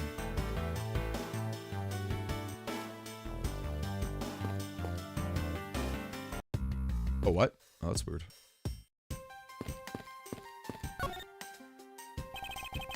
Detective Bad, what exactly was Case searching for? Nothing that concerns you, boy. Oh, and I suppose it has something to do with Kay. It does, because she's Faraday's daughter. Anyway, hurry up and get to the point. I don't have time to waste. Sounds like he'd rather be left alone. I don't have anything to say to you. Huh. Be that as it may, we still have questions that we need answers to. Now then, first of all, what is the overpowering smell that is permeating this room? I thought I was going to suffocate. It's that ultra-strong perfume Yu wears. She spilled some of it. I was having a bad time of it myself. I didn't think twice and opened the window. But that smell's still here. Oh, I don't know that I have it. I don't know that I have it right now, Retro. It'd be really hard to dig out. It would actually be kind of hard to dig out now that I think about it. Are you talking about the shiny Rayquaza or are you talking about the game itself? I think I own Pokemon Conquest. I have to dig through my DS games. Giving off quite the stench. She said it's a famous brand from overseas. It's a knockoff. Definitely a knockoff. No disrespect, but she forced one of those bottles on me. Here, little girl. You can have it. I was born for a much more expensive and refined perfume. Seeing as you just happen to have a spare, I suppose I'll take it.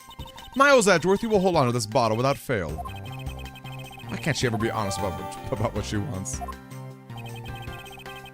Now the perfume she wears.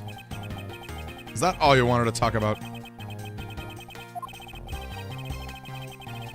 I still have a few other things to inquire about. An impression of Piccolo lecturing math? Listen up, Gohan. I know you've been slacking on your training, but you've also been slacking on your math. 2 times 8 is 16! Scene. Like I said, I made a call to the precinct to get that big lug down here. But other than that, I was waiting for the recess to end in here. At least your story is consistent. Earlier you stated you were in the lobby with Ms. Yu. Yeah, I ran into her in the hallway. She said she wanted to talk to me about something. So we came in here. And what you're saying is that until Detective Gumshoe's arrival, you and Ms. Yu were in 2 entirely different locations. Huh. Guess I am. Speaking of that lawyer, she seems to have a great dislike for you. Let's see, Miss Yu is the sister of the victim of the KG-8. Detective Bad was the lead detective on the case. What if the reason for his disdain isn't simply because you failed to guard Cece, but because you were the lead detective on the case? You knew. I also know that today's trial involved the Kodopian Embassy staff member. It's being referred to as the second KG-8. Now then, Detective, I think it's time you were honest with me and told me the truth behind your relationship with Ms. Yu.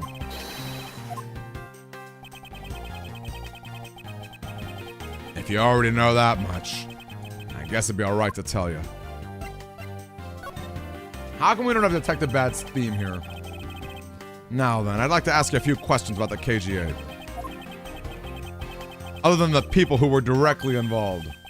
You two will be the first to hear what I'm about to say.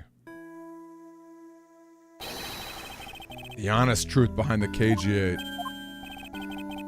Faraday, you and I love that he's not been smoking. As you already know, we three were involved with the KG-8. Faraday and I, we were originally on the trail of a smuggling ring. You mean the smuggling case involving one of the Amano Group's secretaries? Huh, that trial was just a front. A facade. Yeah, but the case became tainted. All because the witness who was going to testify about the Amano Group's ties, CCU, was killed. And what became of the secretary who was arrested? His name was Colin Deveray. To be honest, the guy didn't know a thing about the smuggling ring. But he confessed to knowing about it anyway. Deveray was probably being intimidated by the big boss man. Just another scapegoat. The boss man of the Amano Group. He can't seriously mean Mr. Ernest Amano. That can't be right. It's probably just Detective Bad's personal hypothesis. What is he trying to do, suspecting Mr. Amano being involved with smuggling?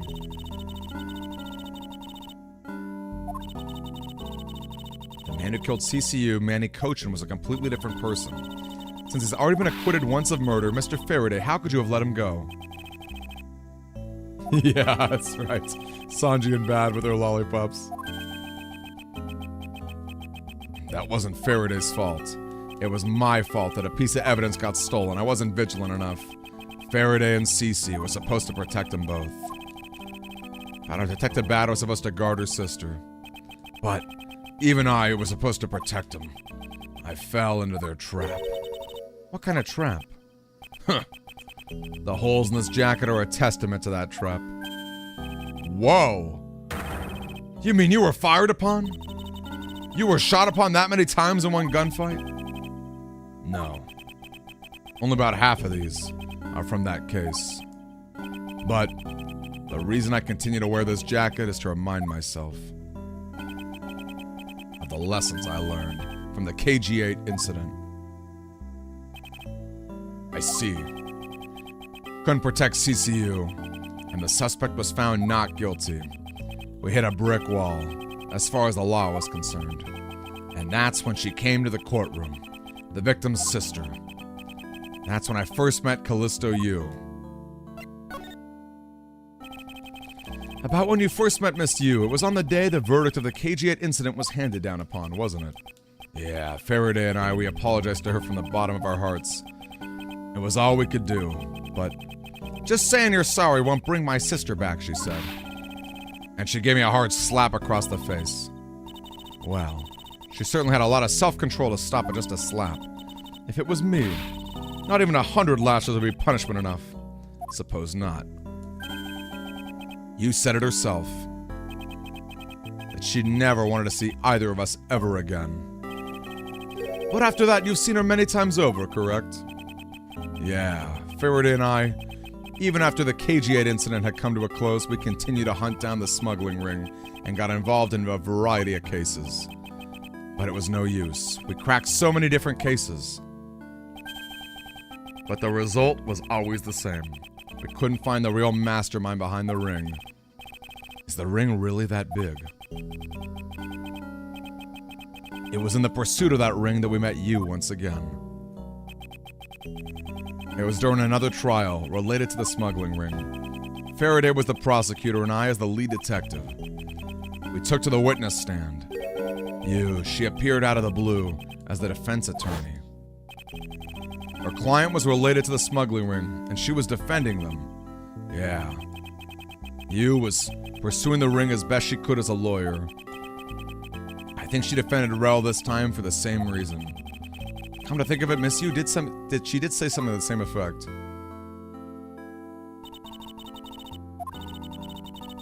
Still in the hunt for leads regarding the KG-8.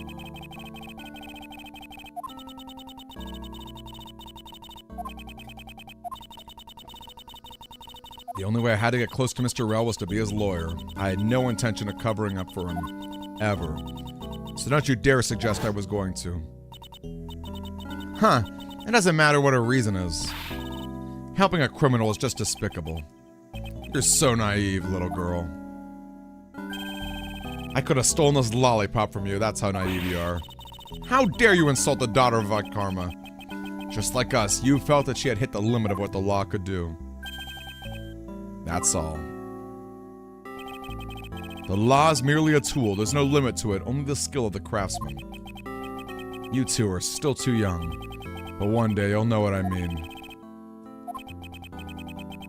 But enough sidetracking. What matters is that we met you again in pursuit of the smuggling ring. That's all.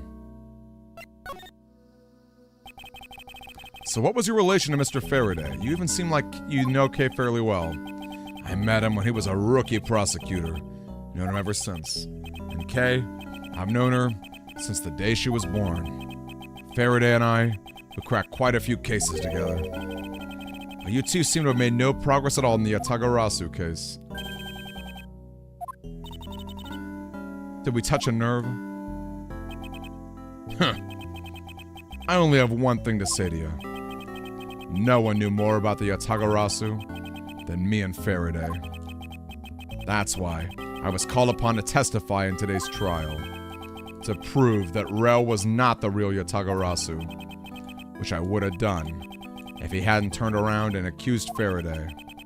After the accusation, I was asked to testify, but this time, to prove or disprove the accusation. But I guess I won't be doing that either. I sense there's more to that statement than meets the eye. Perhaps a bit more digging into the Yatagarasu is what's necessary. You claim to know much about the Yatagarasu. Would you care to share what you know with me? What you two should be looking for right now is proof of murderous intent towards Faraday and Rel. I agree, which is exactly why I'm asking you about the Yatagarasu. The KG-8 incident and the second KG-8. Both of these cases are tied to the smuggling ring, and in both of these cases the witness who was able to testify was murdered. However, there was one point in which they differ, and that is the presence or absence of the great thief. Mr. Rel claimed to be the Yatagarasu, however, in the middle of the trial, he suddenly declared Mr. Faraday to be it. Then during recess they were both killed. Don't you find that to be at least a bit odd? Miles Edgeworth, stop beating around the bush. I believe there must be some reason that the two men suspected of being the Yatagarasu were both killed at the same time. A reason, huh? And so in order to catch Mr. Faraday and Mr. Rel's cold-blooded killer, I feel that I must learn as much as I can about the Yatagarasu. Then I'll tell you. I'll tell you the reason we've never caught the Yatagarasu. What was that sudden outburst for? You almost made me whip you by accident.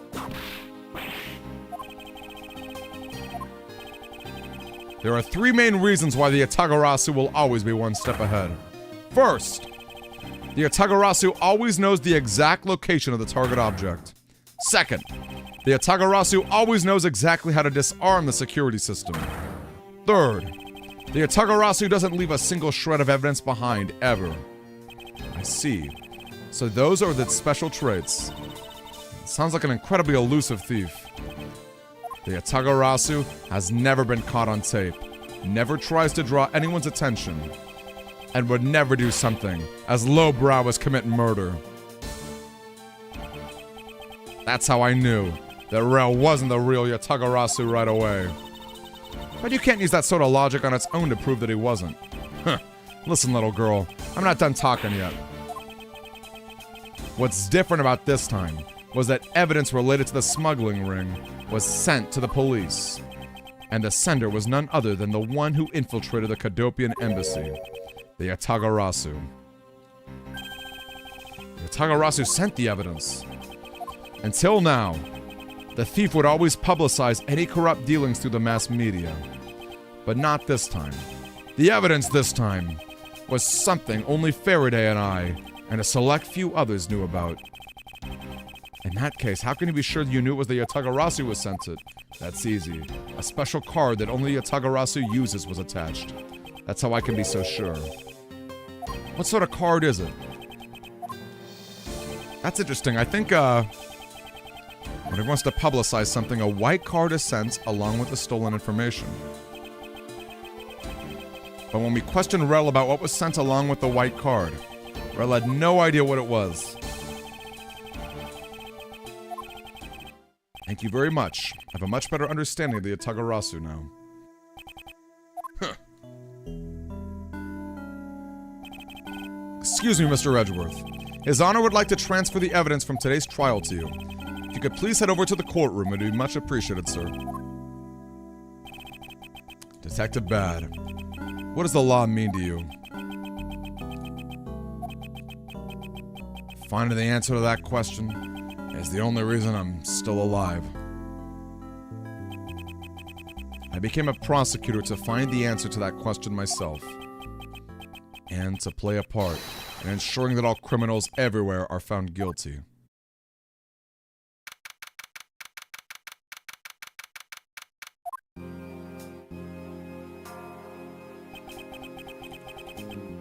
Oh, it's you, Mr. Edgeworth. Pierce's Honor is still a bit dispirited. For the first time today, I experienced what it's like to stand at the witness stand. I've now a greater appreciation for just how hard it is to give testimony. Well, there's no reason for you to be all depressed about it, Your Honor. As a judge, no one expects you to think about anything other than the verdict. But I'm not trying to, Miles.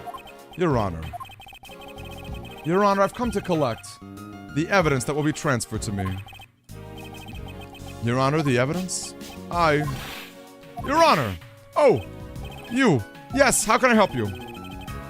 I'd like to collect the evidence now, sir. Yes, I'm sorry. And I would accept the defense attorney is yet to come. She's busy with the investigation, so let's keep this brief, shall we? Very well. In that case, please confirm that all the pieces of the evidence are present. The evidence that was used in the murders are also included. Understood, Your Honor. The pieces of evidence that were used in the murder of these two men. This could be a very good time for me to find new leads regarding their case. Maybe even give something that will lead me to the truth. I have placed all the evidence over at the prosecutor's bench. I see. Thank you very much. I will go and confirm that they were all accounted for. This is the evidence related to today's Kodopian embassy trial. The evidence bag. We can take a look at the evidence itself, and not just the data about them. Because I still don't fully understand what today's trial was all about. I know you try to order me around just because Papa chose you today. Oh, it's all so real to see the knife up close. We have the knife, the gun, and the envelope. And what's this organizer doing here? That's right, I completely forgot to tell you. They found Mr. Faraday's personal organizer inside that evidence bag. Detective Bad requested it be passed along to you. Hey there, Chaos. Nice to see you. Alright, time to take a look at all this evidence. I took a quick look through these documents before the trial started. Suppose I should explain it to you then. On the night of September 8th, an embassy staff member was killed. The staff member died of shock due to being shot in the heart. Mackerel was brought in that night as a suspect and thoroughly questioned because of the murder weapon found on him. A simpleton of a man, that's what he was. Perhaps he was, for the weapon wasn't the only incriminating evidence we had. Mr. Rel was caught in the act by a security camera.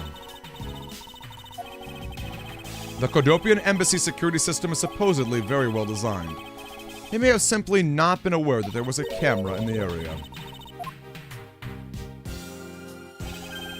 The surveillance video the security camera took was played during the trial by Mr. Faraday. You can clearly identify Mr. Rel on it, even the sound of the gunshot was crystal clear. I don't think I'd ever want to see the moment of someone's death in real life. Yeah, I hope you're doing well, Chaos. It's been a minute, man. This gun, originally used to kill the Kodopian staff member. When the crime was reported, the responding police found him still holding it. This gun took the original shooter's life.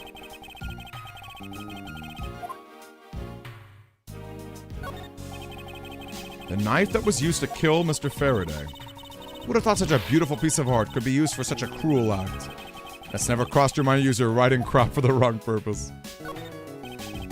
Mr. Faraday's organizer, it appears he was in the habit of using it. Looks like he wrote this strategy for getting Mr. Rell convicted down here. Collected all the evidence I need to prove it. Sound of his gunshot was recorded with superb clarity. I have evidence to prove that Rell is not the real Yatagarasu. As long as he has the Yatagarasu's key. A definitive piece of evidence.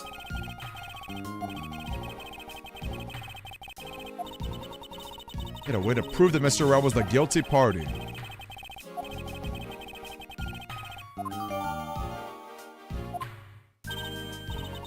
Look, there's a picture stuck in between these photos here. Appears to be a key. And a rather ornate one at like. Look at the design on the handle. The craftsmanship is superb. Could this be the Yatagarasu's key? Detective Bad said something earlier. Evidence related to the smuggling ring was sent to the police. The sender was none other than Yatagarasu.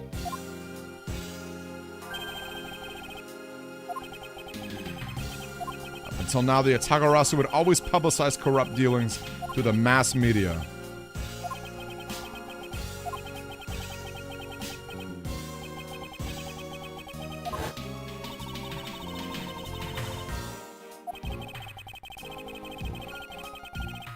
Okay.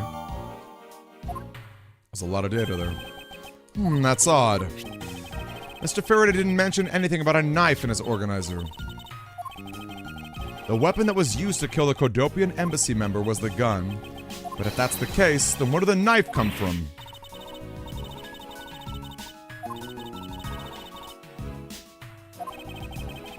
No, it's not that easy to smuggle in a weapon like that in here. Everyone who enters the courthouse is checked thoroughly for contraband. And the suspect was handcuffed. How do you suppose this knife ended up inside here? I need to think carefully here. Nothing related to the knife written anywhere in his organizer.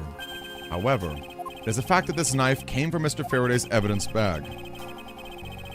It must be the key.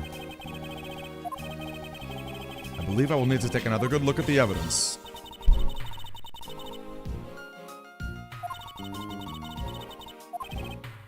Actually, I do have the answer, Francisco.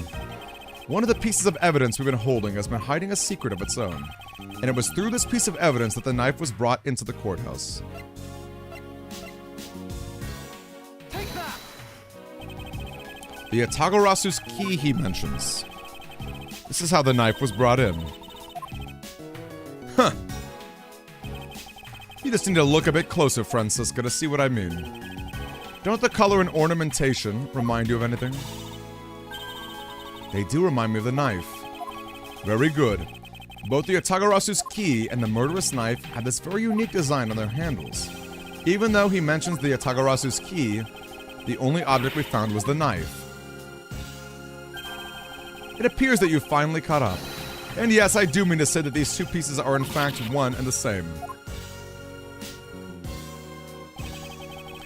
Even if that is what you believe, we should still investigate the possibility. Now then, let us examine this knife with a little more detail.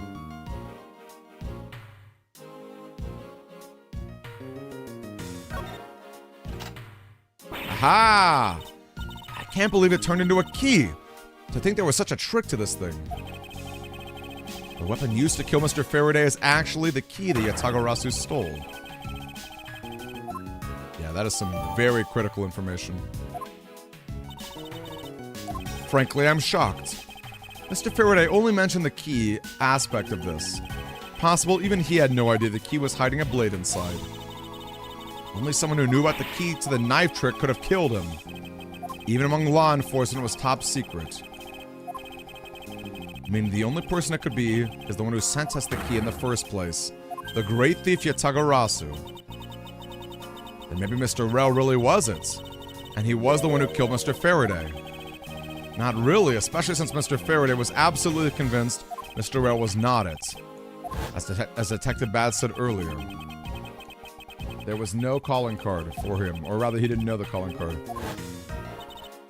I see.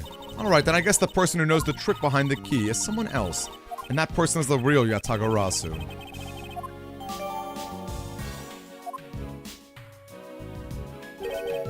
That's odd. We're short one piece of evidence. The surveillance video played in court. How could a piece of evidence disappear? The video showing the moment Mr. Rell committed the murder. Are you done with your inspection of the evidence? Yes, I'm finished. However, Your Honor, I'm missing a single piece of prosecutorial evidence. Your Honor, were you derelict in your duties? No, I dare not lick my duties. What do you take me for? You think I'm guilty? I knew about the knife. I'm the great thief Yatagarasu. I've come to steal your hearts. This could very well be the case. I operate Shadow Man. When I brought Mr. Faraday's whole bag with me, maybe the tape is still somewhere at the crime scene. There's something wrong here. Something about this missing piece of evidence. I will have to pay another visit to the scene of the crime. How dare you clip me? How dare... Oh, look at that. Look at this young Shilong Lang. Or Shilong Lang.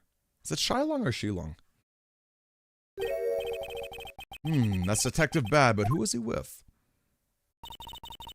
I've never seen that officer before. So did you find it? No, not yet, and I've looked everywhere. Is it pronounced Shilong? I've been calling him Shilong, yeah. Shilong Lang. That must... Yeah, okay. Good to know. Understood, I'll continue the search.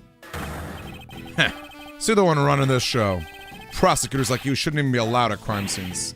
How dare you? Just who do you think you are?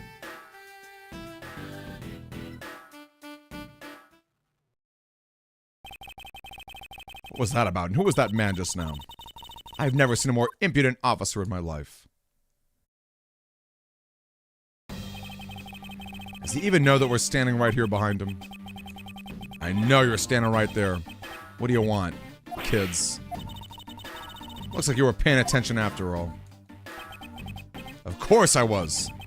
I have eyes in the back of my head. Ah, so that mirror isn't just for vanity's sake. It's for him to keep an eye on who or what is behind him at all times. So tell me, Detective Bad, who was that rude man just now? The guy came here from the Republic of Zhengfa. Is it Zhengfa or Zhengfa? Anyone know the answer to that? Yo, Booker Joe! Nice to see you. We're close to the end of this case. Trying to revive the honor of his lost family. Traveling the world to study different philosophies.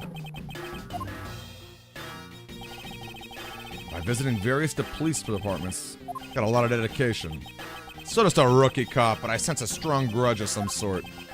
The guy's more useful than Gumshoe. Even if he is rude. He's got a lot of guts to come to this country and give prosecutors a hard time. I agree, however, I can think of one young lady that statement also applies to. What was that agent looking for, Detective Bad? The little girl was poking around Lobby 1 as well. Got nothing to do with the two of you. Huh. I highly doubt that it has nothing to do with me. Huh. Fine, if this is the game I must play, then I'll take the opportunity to draw out what he's been hiding. One tiny TV. Was rather shocked and said it's huge compared to his own. Speaking of grandiose, I'd say that ego of yours could use a little deflating. Earlier, you were in Lobby 1 and now you're here in Lobby 2. Quite the busy man, Detective Bad. Multiple returns to a crime scene bring about success. In that case, you wouldn't mind if I asked you about what happened again. I don't have anything left to say to you, boy. You'll see, I will draw my answer from you. Would it kill you to help us even a tiny bit? I gave Faraday's notebook to the judge earlier. That's help enough, don't you think? Please, we're asking you for just a bit more of your cooperation. Don't push me, kid. I'd like to ask once again about what happened here at the scene of the crime. I refuse to answer. Any more investigating you do would be a waste of time. Besides, how am I supposed to answer questions about things I don't know about? But aren't you supposed to know everything? He should. Is it possible he doesn't know about the trick behind that piece of evidence? It may prove to be the key to getting some answers. Detective Bad, do you know of the existence of the item in this photograph? Huh. Of course I did. It's my job to know everything related to the Yatagarasu case. In that case, let me ask you something. Did you know that the knife that killed Mr. Faraday and this key are one and the same? What? That's impossible. Looks like he didn't know after all. The piece of evidence which we call the Yatagarasu's key is actually a well-camouflaged knife. Mr. Faraday was planning to use this Yatagarasu's key to prove that Mr. Rao was not the real. Isn't that correct? I guess so. However, Mr. Faraday had no idea that it was, in fact, a knife. And if neither of us knew, then no one in law enforcement knew either. How do we miss something as big as this? I noticed that since a while ago, you seem to be searching for something. I presume this key is what you were searching for. Yeah, that's right. And why were you searching for it? Because I promised Faraday. I promised that I'd protect that key with my life. But after he was killed, the key disappeared from Faraday's evidence bag. Who would have thought? The key is what took Faraday's life. Detective Bad. So that we may find the truth, please testify for us once more. Doesn't matter how many times I tell you about what happened. Nothing will change.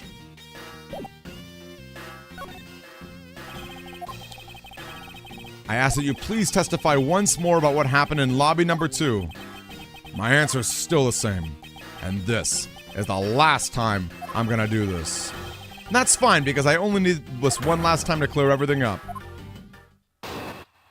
Oh, full-on testimony, wow. You know, I might actually call it a night. If we got a little bit more to do. No, I think we can finish it still. I think we can finish it. I was in lobby number 1 talking with you.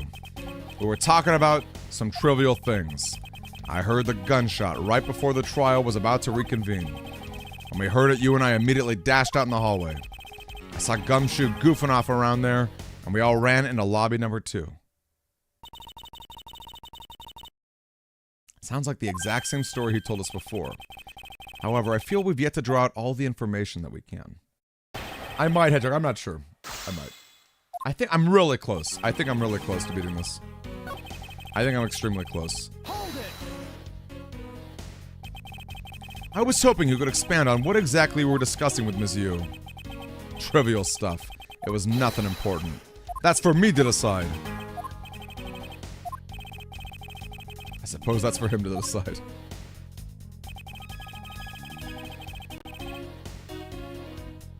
Heard that gunshot right before the trial was about to reconvene. Oh, I like it. Oh, really? Double point. Okay, well, good. Well, good night to you, my friend. Get a lot of rest. Hope you're... Is it a teeth cleaning? I hope it's nothing too bad.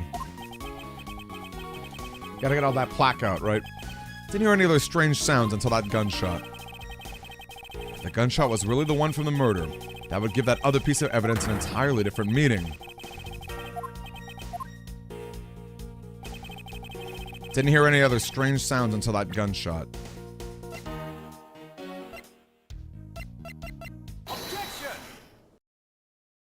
That would be cool. Someone should make art of that, Hedgehog. Does this balloon fragment remind you of anything? That's the same color as the one Kay was holding. So you knew about that girl's balloon? Yeah. I was sitting with her up in the gallery.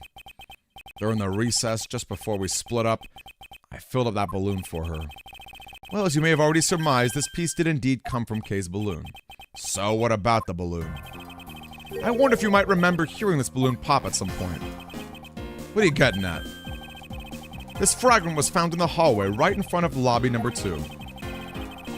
It was a sound this balloon made as it popped, and the judge mistook it for a gunshot.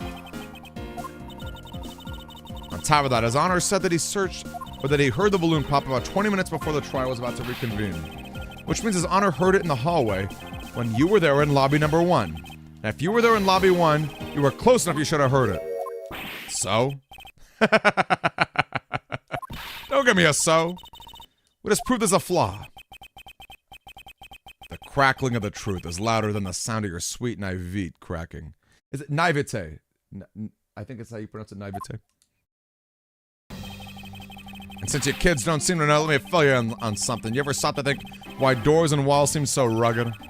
That's because they were designed to keep secrets from being leaked. What is that supposed to mean? The doors and walls are super thick. The window panes are double layered. To top it all off, even the curtains are made of a special sound-absorbing material. Then you mean? Since I was shut up inside lobby number 1, there was no way I could have heard that sound. I knew that's what it was going to say. That means that Scruffface's testimony is completely useless. If there's soundproof, of course you wouldn't hear any signs of a struggle. That's also why it's only natural. I didn't hear the balloon popping. Now you get it, kids? Miles, I thought we were supposed to be the ones finding flaws. Not the other way around. The other way around. I like that Francisca's basically on Edgeworth's side now. They're just a good partner. Just a cleaning. I'm happy to hear that. Person standing in the hallway shouldn't be able to hear it. Gumshoe claims to have heard it while he was standing in the hallway. How exactly did you hear the gunshot? What do you mean, how? I just did. It would appear that you have yet to realize the contradiction in your own words. If the rooms were as soundproof as you say they are, how did the sound of the gunshot enter your ears? I see what you mean. Guess I'm more out of it from Faraday's murder than I had thought. Which means what exactly, Miles? In the end, what does it all boil down to? There must be a reason as to how the detective bad heard a gunshot that they theoretically shouldn't have. Examine the state of the crime scene. It's that ultra-strong perfume.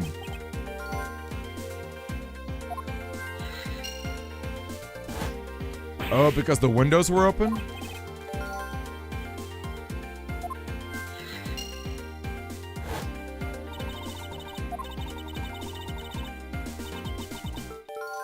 Okay, the tape is definitely in the TV.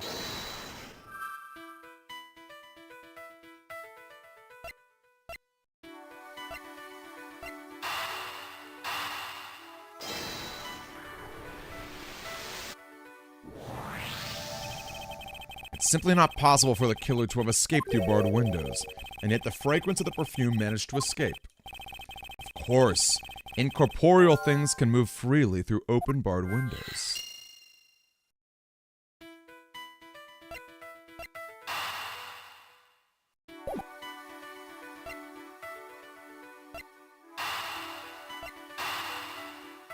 A high volume and through that side.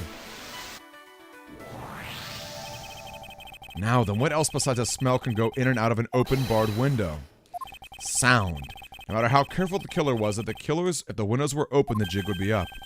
And since the windows in both of them were open, that explains how the sound of a gunshot could be heard.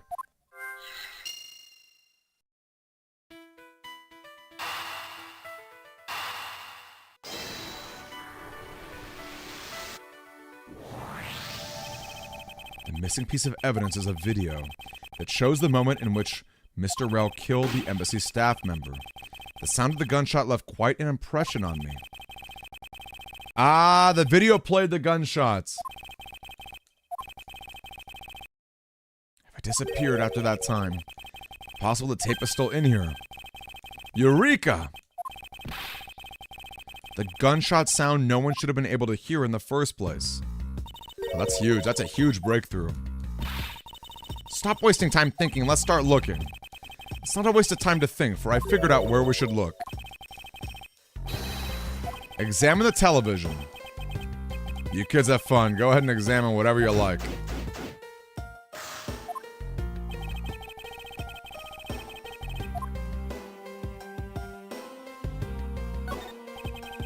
It's a video player, and there seems to be a videotape inside. The tape must have stopped on its own while it reached the end. Detective Bad, would it be alright if I verified the contents of the video? Knock yourself out. If I remember correctly, the footage of Rell killing the embassy staff member should be at about the 30-minute mark.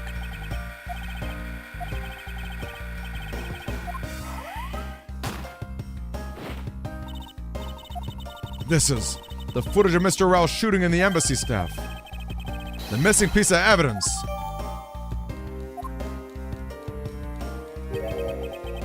This sound. What's the meaning of this? It appears Detective Bat has figured out the true source of the gunshot he heard. You mean you figured it all out then? All I have to do now is show what the gunshot detectives were heard. And through where they heard it.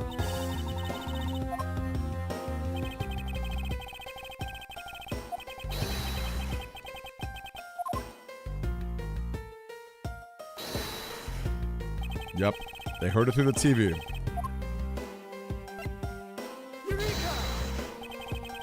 What? Come on.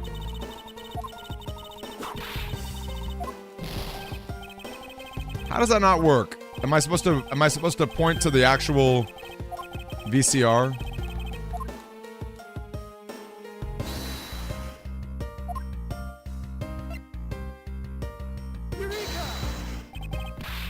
What?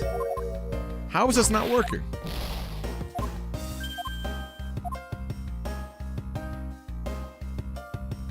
I guess through the window? Is that what they want me to say? Oh, yeah, through the window makes more sense. Okay, that's fair.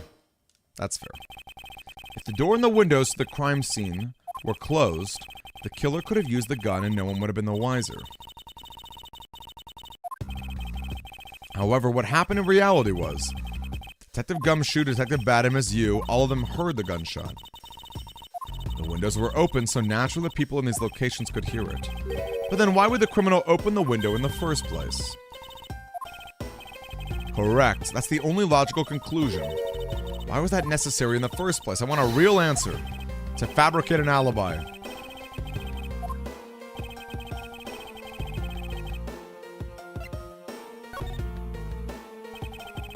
The killer wanted to fabricate the time of death, and they used the gunshot in the surveillance video to do so.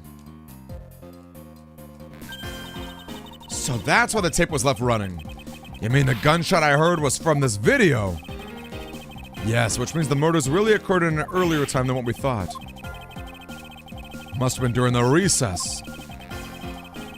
Someone who has no alibi for that time period and planned this crime out in advance. Nice. We're near the truth, you guys. Mr. Edgeworth. Miss Yu is asking for you. She's in the courtroom. She says she's identified the murderer, but she wants to clarify something. Understood. Please tell her I'll be right over.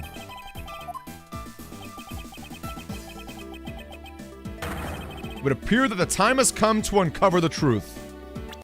Okay, I think with that, I may need to call it there. I know we're so close, but I'm getting really sleepy. I don't have an early start myself, but I had to wake up bright and early today. Tomorrow we'll beat this case and we'll start the fifth one. The fifth one's gonna be a long one anyway, so I guess that'll kind of work out in a different way. I don't think we'll beat it this week, but we'll probably beat it really close to the start of next week. Anyway, good night to everybody. Thanks for hanging out and watching. I know it's kind of it's not always the most exciting because I'm always voicing out everything that's happening, but I always appreciate you guys. Thanks for hanging out. I know Hedgehog's probably already went to bed already, but good night to Poke Joe. Good night. Maybe Chaos if you're still around. Good night, Retro, of course. Thank you so much, as always, for your clips. Good night, Outlaw. Anyone else? Maybe, oh yeah, J-Ref too. Yeah, good night, all of you guys. Have a really, oh, Kirito. Good night, Kirito. Hope you guys have a great time. I'll catch you guys later. See you tomorrow as we finish up the rest of this case. Hope you guys have a wonderful Thursday. And then maybe Friday we'll watch a fun movie as well. Oh, Mr. Fob. Good night to you, Mr. Fob. Thanks for watching as well. All right. Peace out, everybody. Good night.